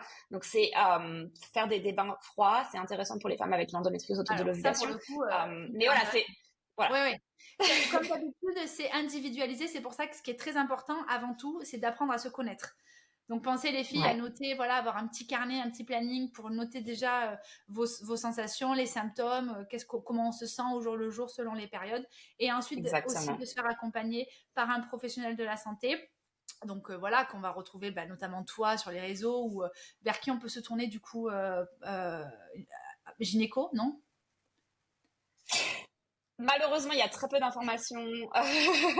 Alors, c'est toujours très délicat comme conversation. J'ai des gynécos mes clientes qui partagent mon contact à des gynécos, des médecins, etc. Il y a un vrai manque d'éducation, en fait, autour Ok. de ces sujets-là. C'est pas de leur faute, hein. C'est parce que tout Non mais simplement, ça manque on va dans la avoir recherche le et dans le, on va avoir le même ouais. souci, nous, dans le milieu du sport, notamment dans les milieux du Mm. coach, pour être coach sportif, si on parle du transverse périnée, Oh, enfin, on va avoir le même souci des gens qui ne savent pas engager leurs abdominaux alors que c'est juste la base du corps humain pour pouvoir faire ouais. une activité physique et que les filles ne comprennent pas pourquoi elles vont avoir des fuites urinaires et qu'elles vont penser que c'est tout à fait normal. Donc, Ah. une fois de plus, c'est hyper compliqué. Mais en tout cas, bon, on t'atoie sur les réseaux, c'est déjà une bonne chose. Et est-ce que Ouais, et tu commencer peux... vraiment, le meilleur outil, c'est de commencer à traquer, à tout noter. Vous Mm. allez commencer à comprendre, en fait, à avoir des choses voilà, qui se mettent en place, qui ont du sens, et vous serez capable de, tout simplement, d'ajuster vous-même, en fait. Est-ce que tu peux terminer en nous disant peut-être 3-4 lignes qui, on va dire, vont généraliser tout ce qu'on vient de dire pour essayer de rassurer Ouais. un peu les filles et de synthétiser rapidement. Si tu avais voilà, 3-4 conseils à nous Ouais. dire, à partager pour toutes les filles qui nous regardent et aussi les coachs qui vont être informés là-dessus, Ouais. je t'écoute. Ah, j'aime beaucoup cette question. Ouais, j'aime beaucoup cette question. Alors, la première chose, c'est ne vous dites pas que vous n'êtes pas normal ou que votre cycle n'est pas normal. S'il y a quelques variations, c'est complètement voilà, c'est logique. C'est aussi comme ça que fonctionne le corps. Quand on voyage, quand on est Mm. stressé, quand il y a tel ou tel événement, cette phase avant l'ovulation va varier parce que l'objectif c'est effectivement d'avoir l'environnement propice pour une fécondité. Donc cette phase va varier, donc logiquement la durée de votre cycle va varier. Voilà, c'est important de comprendre. C'est pas parce qu'on parle d'anormalité de temps en temps que vous n'êtes pas normal. Au contraire, Okay. voilà, il y a une variabilité qui est normale. Je pense que parmi les conseils les plus importants, c'est de vous écouter, c'est d'avoir ce retour en fait à notre corps, la compréhension de notre corps. On a malheureusement dans notre société ultra patriarcale cette vieille analogie de la femme hystérique pendant ses règles, les femmes s'écoutent trop. Malheureusement, c'est l'inverse et on a complètement une déconnexion en fait aujourd'hui avec notre cycle et la compréhension de nos phases. Donc mon conseil numéro un, c'est de vous écouter le plus possible, de noter le plus possible et de partager ces informations avec vos Mm. coachs, de partager ces informations avec vos partenaires. Voilà, on dit souvent que les hommes ne comprennent pas ce qui se passe, mais Maintenant, ils ne peuvent pas les comprendre, je te informe pas. confirme. Donc voilà, c'est important, traquer, comprenez votre cycle, suivez votre cycle et partagez cette information quand c'est nécessaire. C'est vraiment mon conseil numéro un. Conseil numéro deux, c'est manger plus pour la plupart des femmes et Mm. manger plus de protéines, avoir une approche la plus entière et la plus proche de l'aliment d'origine possible. Le moins transformé, le moins sucre ajouté, le moins gras ajouté, le plus naturel possible. Ça Tu serait peux mon deuxième rajouter, conseil. on pourra juste rajouter entre parenthèses de prêter moins d'attention au poids sur la balance, du coup. Parce que Oh, tu dis, oui, ça c'est hyper ouais. important. Parce que tu dis manger plus, mais Ouais. forcément, la première réaction, c'est oui, mais je vais prendre du poids, alors que le poids n'est qu'un chiffre et que ça ne veut strictement rien dire. Mais voilà, c'était la petite parenthèse. Non, c'est super important, surtout qu'on est, encore une fois, on est tellement conditionné avec ça. Moi, je me souviens quand j'ai commencé le CrossFit, je faisais 49 kilos et je me trouvais grosse. Voilà, j'en fais 60 kilos aujourd'hui. C'est Ouais. la différence. Si on m'avait dit tu feras 60 kilos un jour, je serais tombée dans les pommes. Mm. Surtout que Clairement. quand on te voit sur les profils, tu es très athlétique. Pour 60 kilos, tu es tracé, on voit tes abdos, tu as une certaine masse musculaire, mais tu restes très athlétique. Contrairement à moi, je me rappelle quand je te voyais, tu n'avais pas du tout ce profil, quoi. Non, non, pas du tout, pas du tout. Et c'est pour ça que c'est vraiment, voilà, le chiffre sur la balance ne veut vraiment rien dire. Ça, c'est vrai, c'est un super point. Se débarrasser en fait voilà, de ces espèces de chiffres qu'on attache. Voilà, je veux Mm. faire ce chiffre, parce que malheureusement, voilà, c'est contre-productif. Et faites-vous plaisir. Je pense que c'est vraiment un des points. Si seulement on m'avait dit ça, si seulement on m'avait fait comprendre ça, plutôt que de me battre contre mon cycle, me battre contre mes Mm. symptômes. J'ai mal, je prends tel ou tel médicament, je vais cacher le symptôme, je vais faire Mm. tout à contre-courant parce qu'on m'a inculqué que je pouvais faire comme un homme, j'étais capable de faire exactement. Et oui, vous pouvez faire comme un homme et mieux qu'un homme. Mais ça ne veut pas dire qu'on doit se battre contre ces symptômes, au Mm. contraire, c'est travailler avec. Et ça, je pense que c'est voilà, quelque chose sur lequel on peut conclure et un conseil que je peux donner, c'est apprendre à travailler avec votre physiologie et pas contre. Et c'est surtout que ça sera ultra bénéfique parce que quand on se connaît, franchement, enfin, moi personnellement, j'ai des périodes, je me dis, ouais, je suis Wonder Woman, quoi. Même Non, s'il y a d'autres mais c'est périodes où hyper ça va. important. Ouais, non, mais c'est pour ça que c'est intéressant de. Et du coup, je sais quand caler mes entraînements, tu vois, de me dire, bah, je sais que là, c'est certains jours, je Exactement. vais appuyer, peut-être un peu plus d'endurance fondamentale, de prendre plus de temps de faire un peu de gymnastique, de développer des skills, de m'étirer, de faire des positions un peu cheloues de yoga. Et je vais avoir des Exactement. périodes où je vais me dire, waouh, je peux soulever des poids tous les jours. Je peux mettre de Ouais, l'intensité tous les jours, sans aucun problème, juste parce que je exactement. sais quand est-ce qu'est mon cycle et comment je fonctionne par rapport à ça. C'est Je trop sais que. important parce que du coup, il y a plus de déception en fait. Il y a plus de Ouais, déception à c'est j'ai ça. pas pu faire ça. Bah non, parce que tu savais que c'était pas le moment pour faire ça, donc tu as même pas essayé en fait. Mm. Et tu fais quelque chose où c'est le moment pour toi de faire ça. Et il y a plus cette déception où tu dis mais t'es déçu. Et c'est ça, moi je me souviens pendant des années à passer à m'entraîner à juste lutter en fait contre tous ces symptômes normaux et me dire j'étais tout le temps déçue. Quoi qu'il arrive, j'étais déçue parce que j'avais pas le bon Ouais, cardio, j'étais déçue parce que j'avais pas la bonne force. Et ouais. t'es jamais en adéquation en fait. Ouais, mais enfin, c'est trop cool. C'est trop cool que justement on puisse libérer la parole là-dessus et justement travailler, tu vois, de faire un peu, de pousser un peu les murs et que les filles s'expriment un peu plus, quoi. Parce que comme tu dis, vu que c'est les hommes qui ont tout inventé. Hélas, nous sommes là pour rétablir les choses, messieurs. Bah écoute, on aura beaucoup parlé. J'espère, je pense que c'est un sujet, je sais, qui va plaire. Et j'ai eu notamment des garçons, des coachs qui étaient intéressés là-dessus parce ils sont paumés et je comprends. Trop bien. Donc c'est cool. Je me permettrai, tu vois, même d'envoyer cette petite vidéo à plein de box de CrossFit pour les Trop informer. bien. Et ben écoute, je Et pense qu'on c'est a vraiment tout un dit. sujet. Ouais. Ouais, ouais. C'est un sujet. Juste pour rebondir là-dessus, mais on pourra en discuter toutes les deux plus tard. Mais c'est un vrai sujet qui m'intéresse de savoir ce dont les coachs ont besoin parce que c'est voilà pour moi ça fait partie voilà, de mes projets d'éduquer le plus possible les coachs à l'accompagnement des athlètes féminines. Donc ça, c'est un sujet que j'adorerais détailler. Et je te souhaite bon courage parce que pour ajuster du coup les entraînements dans des programmations, on va dire généralistes, plutôt dans les box de CrossFit. Mais je pense que de toute manière, il faut informer et les coachs et les pratiquantes Mhm. et que bien au contraire, ça pourra faire le plus grand bien pour tout le monde. Ça pourra éviter beaucoup de soucis. En tout cas, merci. C'était trop cool. Merci J'espère que à la prochaine toi. fois que je te verrai, ce sera directement à San Francisco. Avec plaisir, avec plaisir. J'ai vu que tu avais mis le sapin derrière. Il y a le